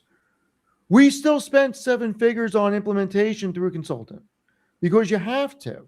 Like if you just do any search on Claude or ChatGPT and you ask them what the typical, I mean, I can do it and show everybody what the typical implementation time frame and cost is. It is expensive and it is time consuming. And I don't know of anybody like when I did my vetting process, not a single person I called said that they implemented it on their own without consultants. Yeah. No, you need an army of consultants, man. Yeah. Anyone in health? Is there anyone in the chat or any of you guys work in healthcare and you had to do an Epic implementation? Oh my God. So I'm familiar with NextGen, but Yeah. I've looked at Epic. We wanted to go with it. It got shot down because we didn't want to spend the money. But yes, I know exactly where you're going with that. God, if I never have to go through another Epic implementation, I will thank the Lord. I will never, like, I cannot imagine my hospital ever getting off of Epic now. And Epic's the #1 software, period. Yeah. But let's just Yeah. say there was something comparable, right? Not only do you have to pay for 2 softwares, because it's not like you sunset Epic on the 30th and on the 31st you go with ABC. You have to carry both costs during the implementation phase. That's the other thing. Like it's so expensive. Not only do you have to pay consultants, not only do you have to tie up your staff with time and overtime, you also have to carry 2 products for a duration. So it is not freaking easy to do large scale software implementations. It is just not. Yeah, just the thing with I'll answer a couple of questions in the chat. Number one, you cannot buy into Epic because Private company. they're a private company, but more important than that, the company's culture is set by Judy Faulkner, who makes fun of companies that go public. Basically, she's like, no, I'm going to run this company, a private company, How I want, not answer the shareholders, blah, blah, blah. Yeah, so we'll never be able to get into a position where you'll be able to buy any Epic. As long as she's alive, it's never going to happen. But let me tell you, if that company were to go public, the stickiness of that company would be amazing. Like that is a company that hands down. Oh, I would like tomorrow. Yeah. So then you have someone asked about United Health. United Health at 220 was definitely a steal. At 400, I would say it still has the ability to compound. The only problem is it's not as clear of a value story. I think 350 to like 400 is like fair value. And the thing is, if you really want to make money and you weigh against the risk, it doesn't make that much sense. The challenge with United Healthcare is that you always have these periods of time where Medicare, what's that called? Medicare rates are determined by the federal government. So that adds uncertainty risk. Then you've got medical cost ratios. Like that's another problem. And because they've already gone through one cycle of really bad cost ratios that compress their margins, the market is probably going to be a little bit like hesitant on giving them that durable compounder multiple that they've traditionally had in the past, right? So in the past, you could reliably get a 15 to 20% return on United Healthcare for like, if you look at the stock of United Healthcare from like the early 2000s to where it is, it was like literally like a beautiful up into the right line. But since then, it's kind of like now like gone down and like waffled a little bit. So like, yeah. Read this. For a 4,000 person organization, a total first year commitment somewhere between 2 million to 5 million range, and the project itself typically takes 9 to 18 months. Here's how that breaks down: subscription, annual reoccurring, workday prices per employee headcount, not active users. At 2,500 to 7,500 employee band, core HCM alone runs $70 to $110 per employee per year. So, God. So I'm not going to say definitive numbers, but I will tell you from this first paragraph, this is very close to being accurate. Yeah. So people ask and people think that like switching software is so easy. It's not. And trust me, when you're running a business and you drop 2 to 5 million on implementation, and it just took 9 to 18 months of your corporate assets, their time to do this, in 5 years, when the initial contract's up, you're not going through this again.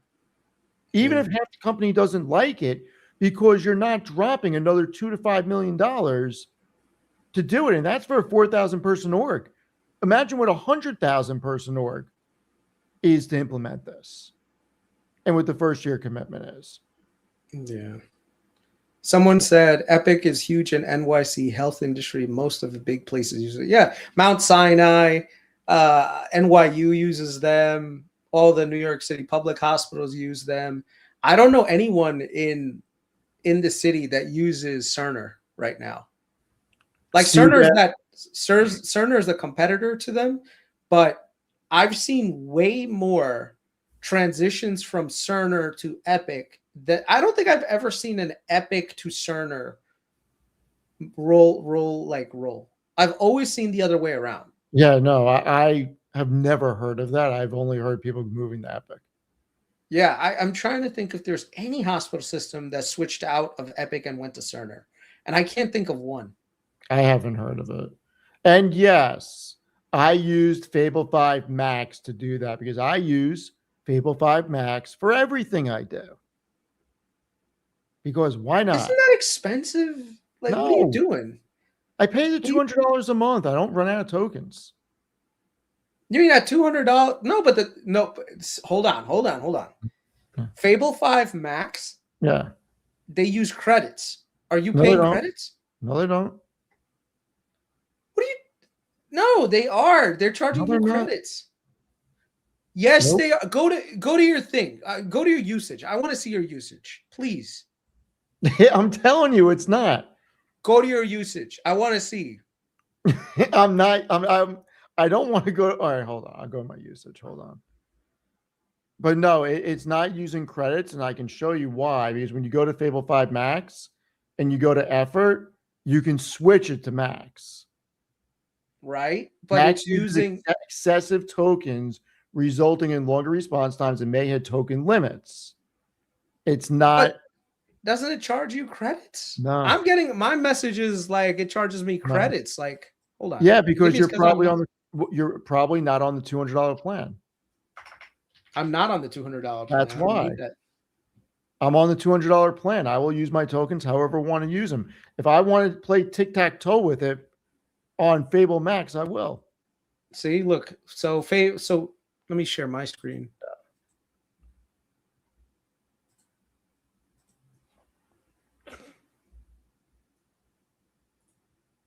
So right here, Fable 5 requires usage credits. Build at toughest challenges. See? Yeah, it's probably because Fable 5 is included in max plans or available. Okay, that's why. So I'm on pro plans. So, right. I'm on the Max okay. 200. I paid Grok $200 a month to try Grokbot. I wasn't satisfied, so I stopped. I was like, screw that. Now I have OpenAI's monthly plan, and I have Claude's monthly plan. I don't think OpenAI's product's that good. I really don't. Really? No. I think that they made a better product for people who want to use it to control their computer, control their email, that type of stuff. Mhm. All the answers and research. I think that Claude is just leaps and bounds above ChatGPT and Gemini. I really do. I have different use cases for each one because I am, unlike you, I'm not using Claude Max to find out what George Washington's birthday is. I'm actually being reasonable with my spend. So I use Gemini for just like image creation and lookups and just general questions about certain things. I use Claude for a lot of reasoning. I think Claude, the reasoning is just bar none. I cannot find another LLM that has better reasoning capabilities than Claude does. I had to go down a Curse of Oak Island rabbit hole for me. And I gave it like all these websites, and I had Fable 5 try to figure out if there's treasure on Oak Island. Yeah. I mean, someone's like, Chris, you just exposed your chat history. Like, yeah, I mean, I asked questions like, what's the stuff. Yeah, it's like stock stuff, like other things like a housewarming like registry because I'm buying a house. Like, Right. It's not like items. he's freaking opening up his instant messages. Yeah. I don't know. Another one is I had Claude go through my inspection report and give me like a rough estimate on how much it would cost to like correct things. And so it literally like broke everything down and said, like this is something that you can wait 6 months. This is an immediate thing that you need to take care of. So all of those things, like, yeah, I mean, I think I like AI. It's made my life 10 times better because there's a lot of things where I think if you use AI correctly, it's like the greatest thing on the planet. I think the best people for AI is people that know how to ask the right question. If you ask the right question, I think AI is going to like do wonders for you. But if you're asking dumb questions, then AI is going to mislead you into a rabbit hole and you're not going to get a good experience. You have to be very clear on what you want AI for. And I think, let's finish on this. I made a post, and look, I'm not holding back. People take shots at me all the time. That's fine. I'm fair game. But so is Zitron. Okay. And I read his last letter, and man, was I pissed. And I was going to go into a lot of detail. I decided not to. And this is what I wrote to him. Okay. Ed, I can't tell if you're serious or not. The fact that you said, quote, this is what he said, the only real use case I found for AI in my life have been 3 or 4 times where I've dumped a crash log into one of the tools and said, why broken? And got a result. Am I meant to be impressed? Makes me question what you're actually using AI for. Like, it makes me question what you're actually using AI for, to say that the only real use case you've ever found is throwing your crash log in. Like, and this is the guy that's leading the bear charge. Like, what are we doing? I mean, his logic is probably that. I mean, to be honest with you, don't even try. You can't defend. No. I'm not defending him. I'm saying I think I know what he's doing. The thing he's selling subscriptions. Does he have a subscription business? Yeah, he charges like $80 a year. He has a whole subscription system for his newsletter, like a premium. Okay. Well, I think what it is if you come out and say something, you are basically the most interesting person because you're going against the grain, right? So there's a good number of people that are going to want to hear what the other side of something is, the argument is. Like, that's what I'm saying. Like, even sometimes when it comes to these videos, like, all of you guys, all y'all want to do is talk about like the bull case on things, and you never want to talk about the bear case. And sometimes I feel, I'll be honest, man, sometimes I feel like I get painted as like the bad guy because you guys refuse to be even remotely objective about your own opinions at times. No, I think you come off as cautious and level-headed because you're willing to go down the rabbit hole of what can go wrong. Yeah, And- and the thing is, like, I hate doing that. I can't be the guy that does that all the time, Well, though, man. Like, but I here's hate the that shit. thing. I have straight up said the thing that stops this is all of the CapEx drying up immediately, but there's no sign that that's happening. Like, Yeah, I'm going by the data. I don't like it when I talk to some of you guys privately, and you guys are more reasoned privately than you are publicly. I don't like that. Like, I've had that discussion with a few people where they'll publicly be very optimistic, but in private, they've told me, don't be too bearish, or don't like argue against what the current narrative is, because that's a one-way stop to being ostracized a little bit. You Now, I know? don't know if that's correct or not. I mean, No, it is correct. It's true. I mean, look at one of the comments that really I saw on the thing. They're like, "Oh, Chris is on. Why do you have this guy on? I hate him." And he's just and he's like, "I'm gonna leave." And I've seen that comment happen on Amit's morning stream as well a few times. And I'm just like, some of these people, they don't want to hear the other side at all. people don't Like, want to think about what can go wrong. That's yeah, I get it to some degree, but you know what? It's important to see the other side. yeah. I had something similar happen to me in like 07, where I was with my fraternity brothers, and I kind of asked them, like, and I was just talking about like the housing issue at the time. Like, housing was starting to come down. I mean, I wasn't in the market, and I think I've actually spoken about this story. I said, look, there's something wrong with the economy right now. And this is before we had 2008 level crash, right? And everyone was just like, Chris, what are you doing? Why are you talking about this? Like, no one gives a shit about the housing market. But the thing is, it was something valid that you have to bring out. You have to talk about it. And the thing is, like, people just don't want to hear it. And when people don't want to hear it, and you come off as the bad guy. And it's like, and what I hate about it is that I always want to be truthful. I hate being not truthful to people. You know, when I said to Matt, like, buy puts on Rocket Lab, I came as some people interpreted that as Chris is jealous. And I hated that comment because I was like, I wasn't jealous. I was just trying to be cautious with a friend. If you weren't my friend, I would not criticize you. I would actually be like, yeah, sure, bro. You're right. You good. I respect you enough to disagree with you.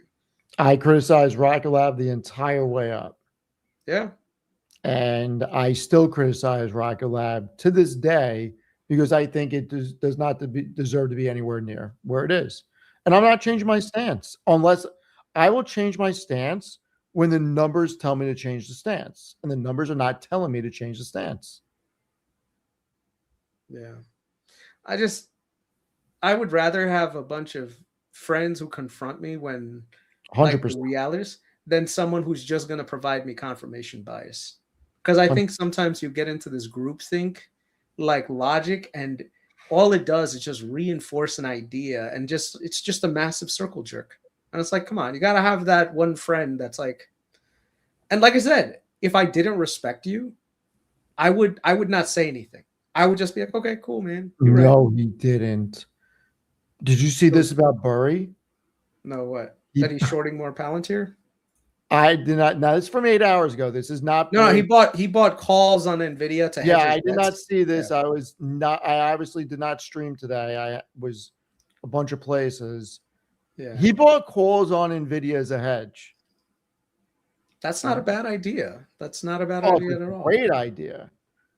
Yeah.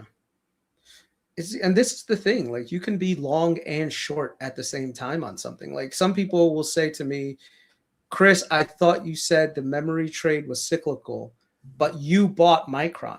And I said, I bought it as a trade because I know it got oversold Right. when it went 40% off 1250. I was telling Captain Sleepy Time 1250 you're hitting some technical peaks, buy some puts on it.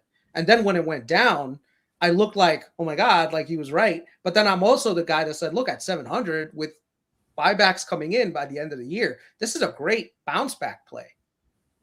You know, do I think Micron eventually comes back down like 80% in a few years?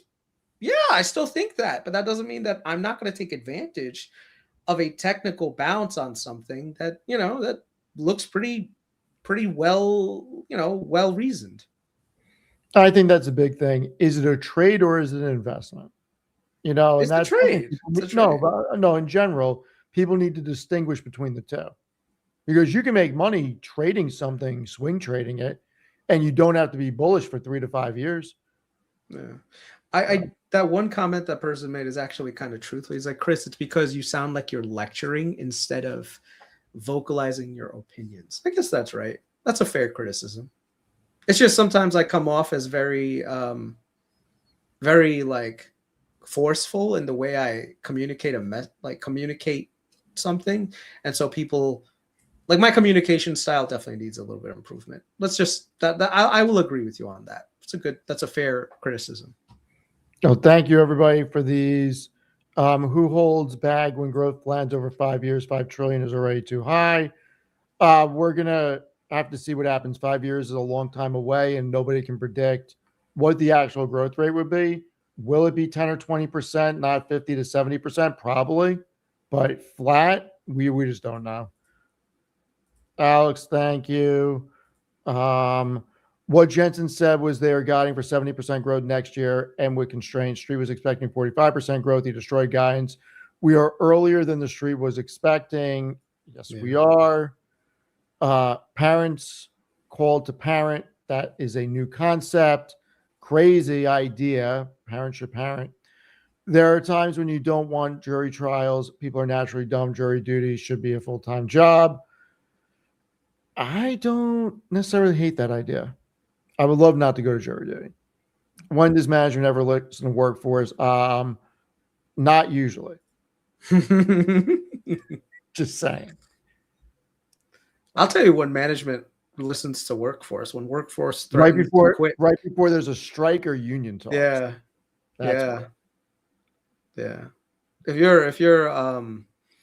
your workforce is about to turn on you management changes very quickly. The biggest challenge is, and just like I said with the group think, there are times where, and I've gotten caught on this because my style is very like forceful sometimes in terms of communicating.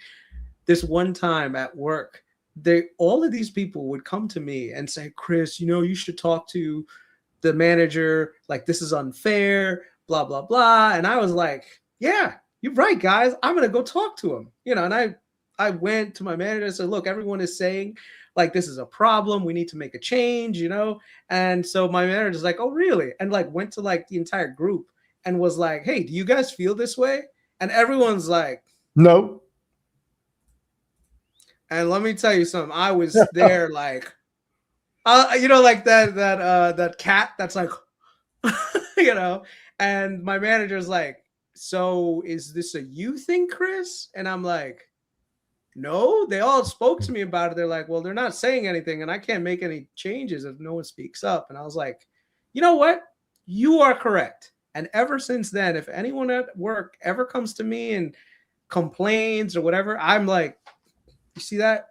That's the guy's door. You tell him how you feel. Because me, I'm middle management. Like I was a supervisor. And then you had like the administrator. And so people would come to me because I'm the supervisor. But when management goes from from, like management level to like ground level, they all turn into like the biggest vaginas. And they're all like, bro, I got a kid in college. Like I need my job. I can't get fired. I'm like, so you're saying I'm the one that needs to take the heat?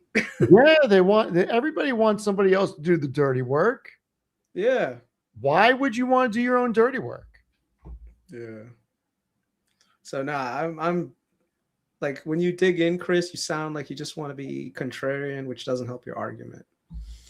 You know what? I do need to, like, these are things that I think if I presented them more with like data I think I could probably get my point across better. You know, when you are argumentative, as long as you have the data behind you, that doesn't mean you're argumentative. That means that you actually have like real fundamental reason to actually have that argument. Does that make sense? Data, I mean, data helps. It's what I use.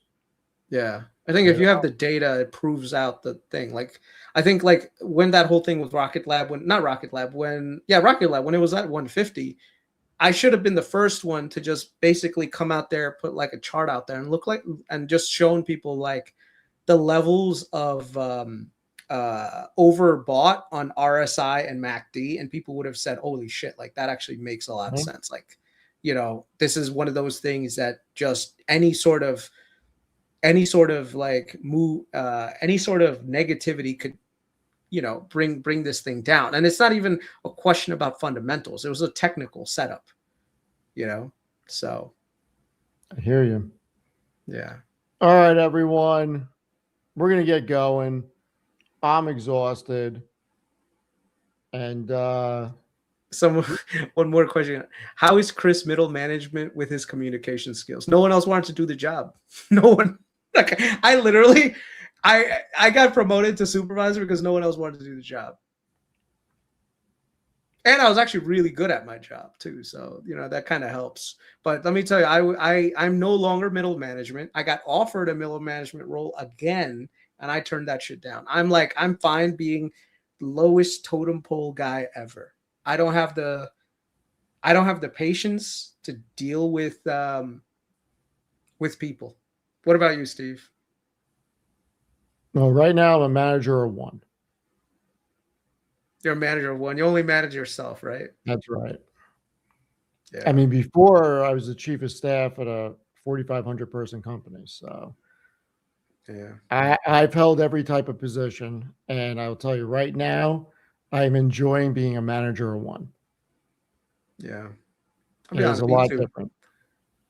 I like doing I like work. I like my job. I have no qualms about it. I've gotten offers for promotions, and I said nope. Like my quality of my work. There's nothing wrong with that. Sometimes promotions complicate things. I used to be critical of this one guy. I remember he was like 60 years old at my hospital, and this guy was still working at the ground level. I mean, he was a clearly intelligent person, smart guy. And I said, you know, Jimmy, don't you want to like go higher? Like he's like, Chris, I'm good. Yeah. I like going home. I like seeing my wife. I don't want to deal with all the, you know, stress. And at the time I was 20 years old. When you're 20, you're still like got that ambition bug. And then once I got to that level of middle management, I realized exactly what he was talking about. My pay went up by maybe 20%, but my responsibility quadrupled. Well, I mean, you and Matt saw one of my phone calls because I forgot to mute my mic and I was on the phone for like 20 or 30 minutes. You guys saw the shit that I used to go through and say. And I'll tell you, like, when you are in a management position, upper management, you work at night. Like, there are no boundaries unless it's like 11 o'clock at night. And even at 11 o'clock at night, you could get a phone call. Yeah. Depending on the severity of it, but 7 o'clock, 8 o'clock at night, there's no boundaries. So if you don't want to be 24/7, I understand why people pass promotions all the time, because if you have a family, why would you want to deal with it? Yeah.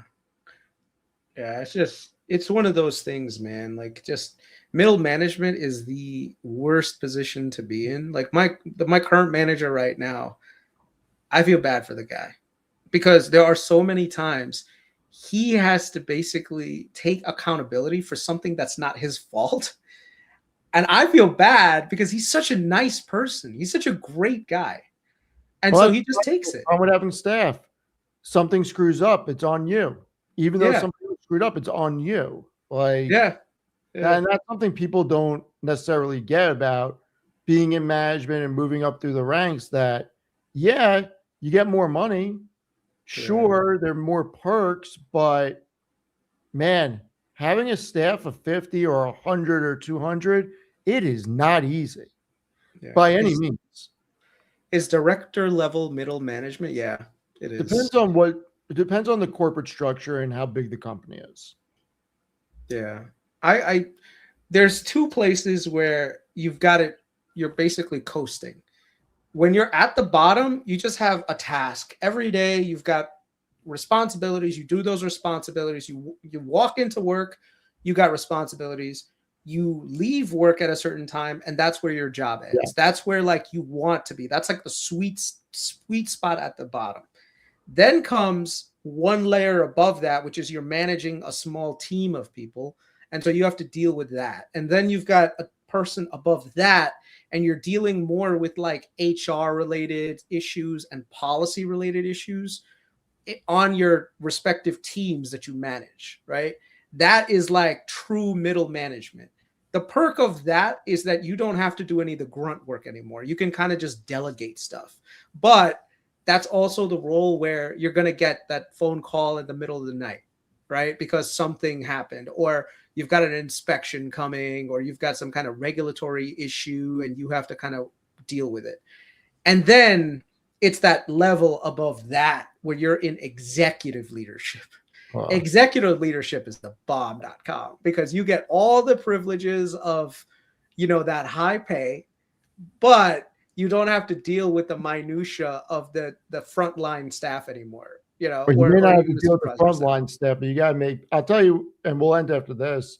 Yeah. So before I left, we had a situation I had to deal with. I'll talk openly about it. It's nothing that can get me in trouble.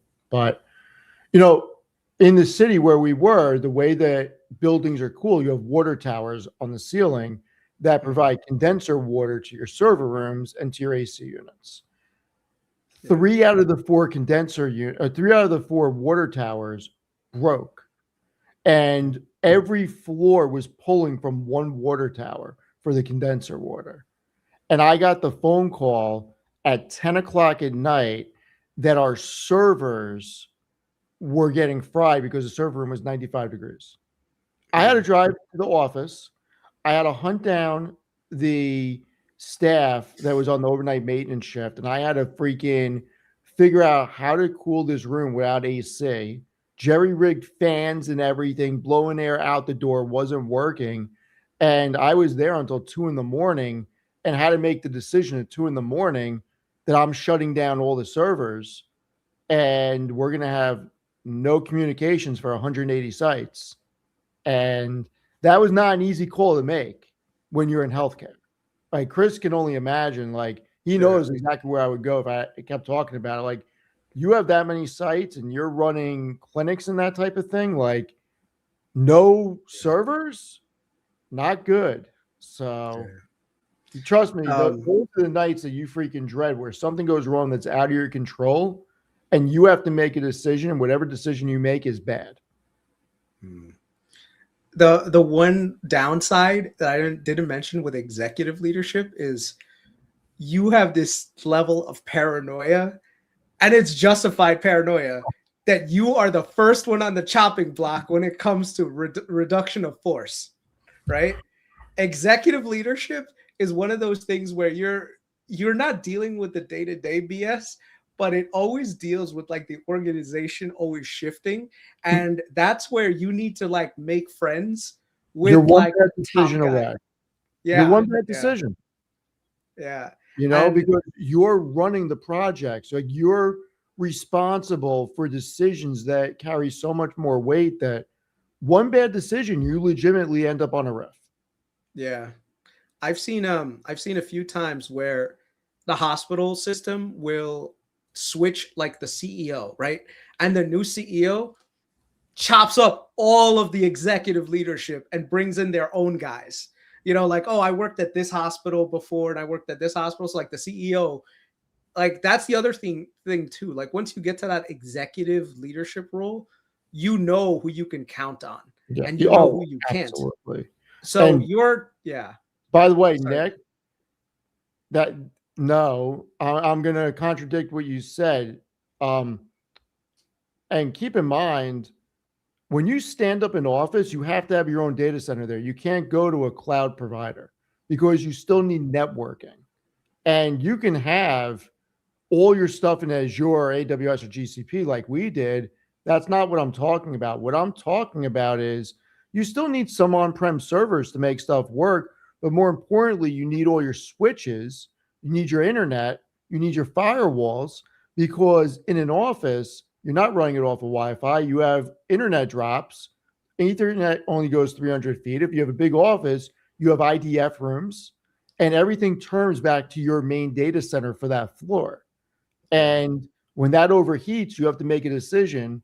And in my situation, where we couldn't run my 4-ton unit, and I did not have a supplemental air cool, I bought one after, you have to make a game time decision. And if I have to shut down all of my switches and firewalls, it doesn't matter that everything's in Azure. You can't pull it down because there's no connectivity. Yeah, and that's some applications, depending on the industry you work in, have to have like 24-hour runtime. Yep. And so what happens is you usually have a backup. So you do something called DR exercises, right? Oh, disaster exercises. Yeah, disaster recovery. So basically, so what happens is you have your applications like all running, and you have your prod, right? So that's where everything is running off of. And that could be hosted in the cloud. That's fine. Like prod is always on, everything is good, you know.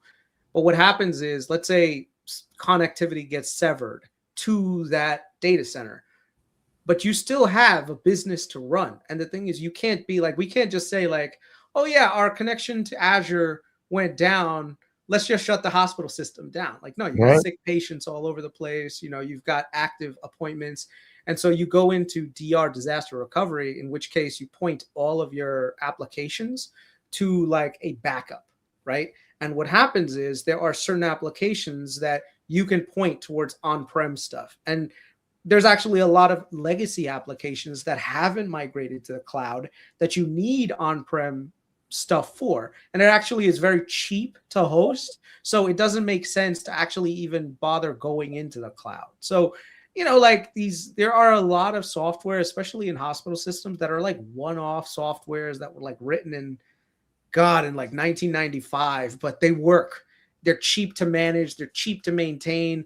Makes no sense to try to put it in the cloud and then deal with managing it and paying like fixed fees. So, you know, a lot of people are saying like it makes sense to have everything in the cloud. And I agree. Like I have applications right now that I love the fact that we have cloud and, you know, we don't have to worry about anything else. But then there are other like really, really scaled down like applications that I think my organization pays like barely a few $1,000s for it. And it's like a critical function for the system. And it's weird because, sorry, go ahead. So server room has its own climate control. So I'm going to tell you that it doesn't matter. And the reason it doesn't matter is because there's two types of cooling. There is air cooling where you can pipe in to the ceiling and have standalone huge 3, 4, 5-ton AC units. And then there's water cooling that pulls down from the condenser units. And water cooling is preferable. And if the water towers get screwed up, you can't pull condenser water into the unit to cool your server room. And then if electricity goes out, you can't run an air-cooled unit. So there are situations that get out of your control that you have to make a decision, because if you run the equipment for too long at too high of a temperature, you will fry it and then you are completely screwed. So sometimes it is out of your control, and the best thing to do is shut it down. And what Kristen is talking about now is the disaster recovery. And you could do a colo site where you basically build a mirror image at a different location, and you can just cut it over to another physical, or you can layer on a bunch of different products and rebuild an image in the cloud and cut over to that. And that is a monthly fee. So there are battery backup doesn't work unless, look, if you own your own building, it is different. You can put solar in, you can put generators in. If you're in Midtown Manhattan, you can't put a generator in. Like, you are at the whim of the building. Like, there are things you can't do. So yes, if you own your own building, you can bulletproof it as much as you want. But if you're leasing space in any major city, you are going by what that building provides because you cannot put a generator on your floor. Like there are just things you can't do. You want to know something funny?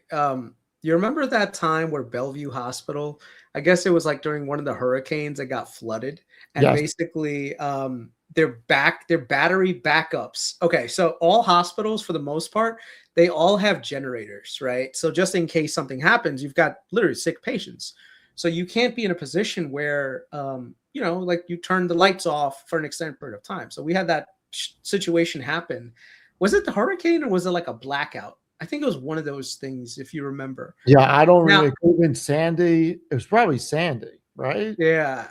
What happened was there was a giant diesel like fuel tank, which these generators run on. They were running the generator to produce that electricity to like keep the hospital going. The problem is there was sediment buildup at the bottom of the diesel tank that got sucked in, took out the generator, and then literally like the entire hospital's electricity, it went out. Bellevue's a big hospital. They Yeah. had to literally like carry NICU babies like while pumping and doing all this stuff down like stairs. That's how bad it got. So like there's so many things that happen during disaster recoveries like and disasters that like you just can't forecast. But let me tell you, that's when like stress comes in, man. It's another Yeah. level. Someone mentioned something really cool too, like a load balancer. Like, so I have right now like an application that I manage, and we have like 5,000 users concurrent at any time that go into this application.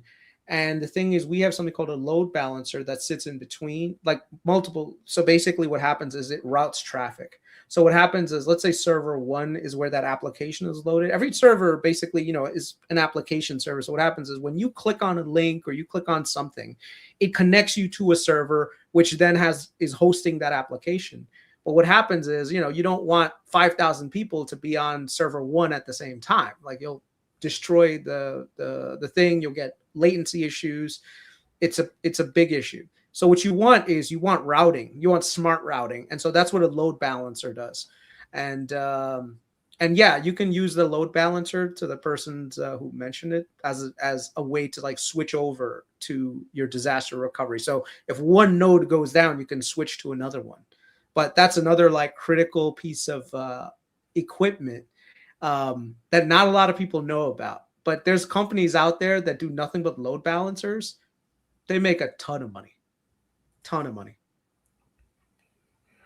Yeah, there's a lot of companies that do some weird things that Yeah. you can pay a ton of money for. All right, everyone, we're gonna call it. I need to eat. I'm starving. F5, that's the one. F5. That's the one that we use. Oh shit. Yeah. Rob said the same thing. F5. Yeah, F5 is the one that we use. All right, everybody. Thank you for joining us. We will see everyone later. Have a great night.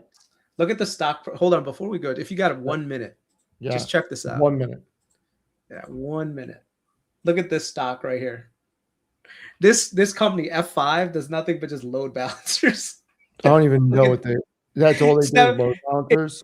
Yeah, I think just load balancer. I think they have like some cybersecurity stuff too. But look at this. It was like $10 in 2020, in 2002. Now this thing is almost $400. Look at that thing. God, man, I should have been buying this company. Like, this is one of those stupid like companies that like it's so critical to all IT, but no one knows about. Okay, I need a question answered. Why was Yeah. Tanner dressed like this today? He was trying to be Jensen, so he put on a stupid wig, like a white-haired wig. That was his Jensen thing. Look at make it bigger. You see the leather jacket and the white hair. No, I see the leather jacket. That's fine, but Jensen's hair doesn't look like that. he just found a white wig. I mean, at least he didn't like go like Asian and try to do that and gone all super, hardcore racist on it. I mean, That would have been a problem. So he went with the white hair, which is way more acceptable than, hey guys, my name is Justin Huang. That would have been bad. So he could have just dyed his hair and got a haircut. and no one's dyeing their hair for earnings call, man. I mean, he's a manager of one. Yeah. He can. All right, everyone. We will see you later. Have a great rest of the night. Take care, guys. Have a good one. Take care.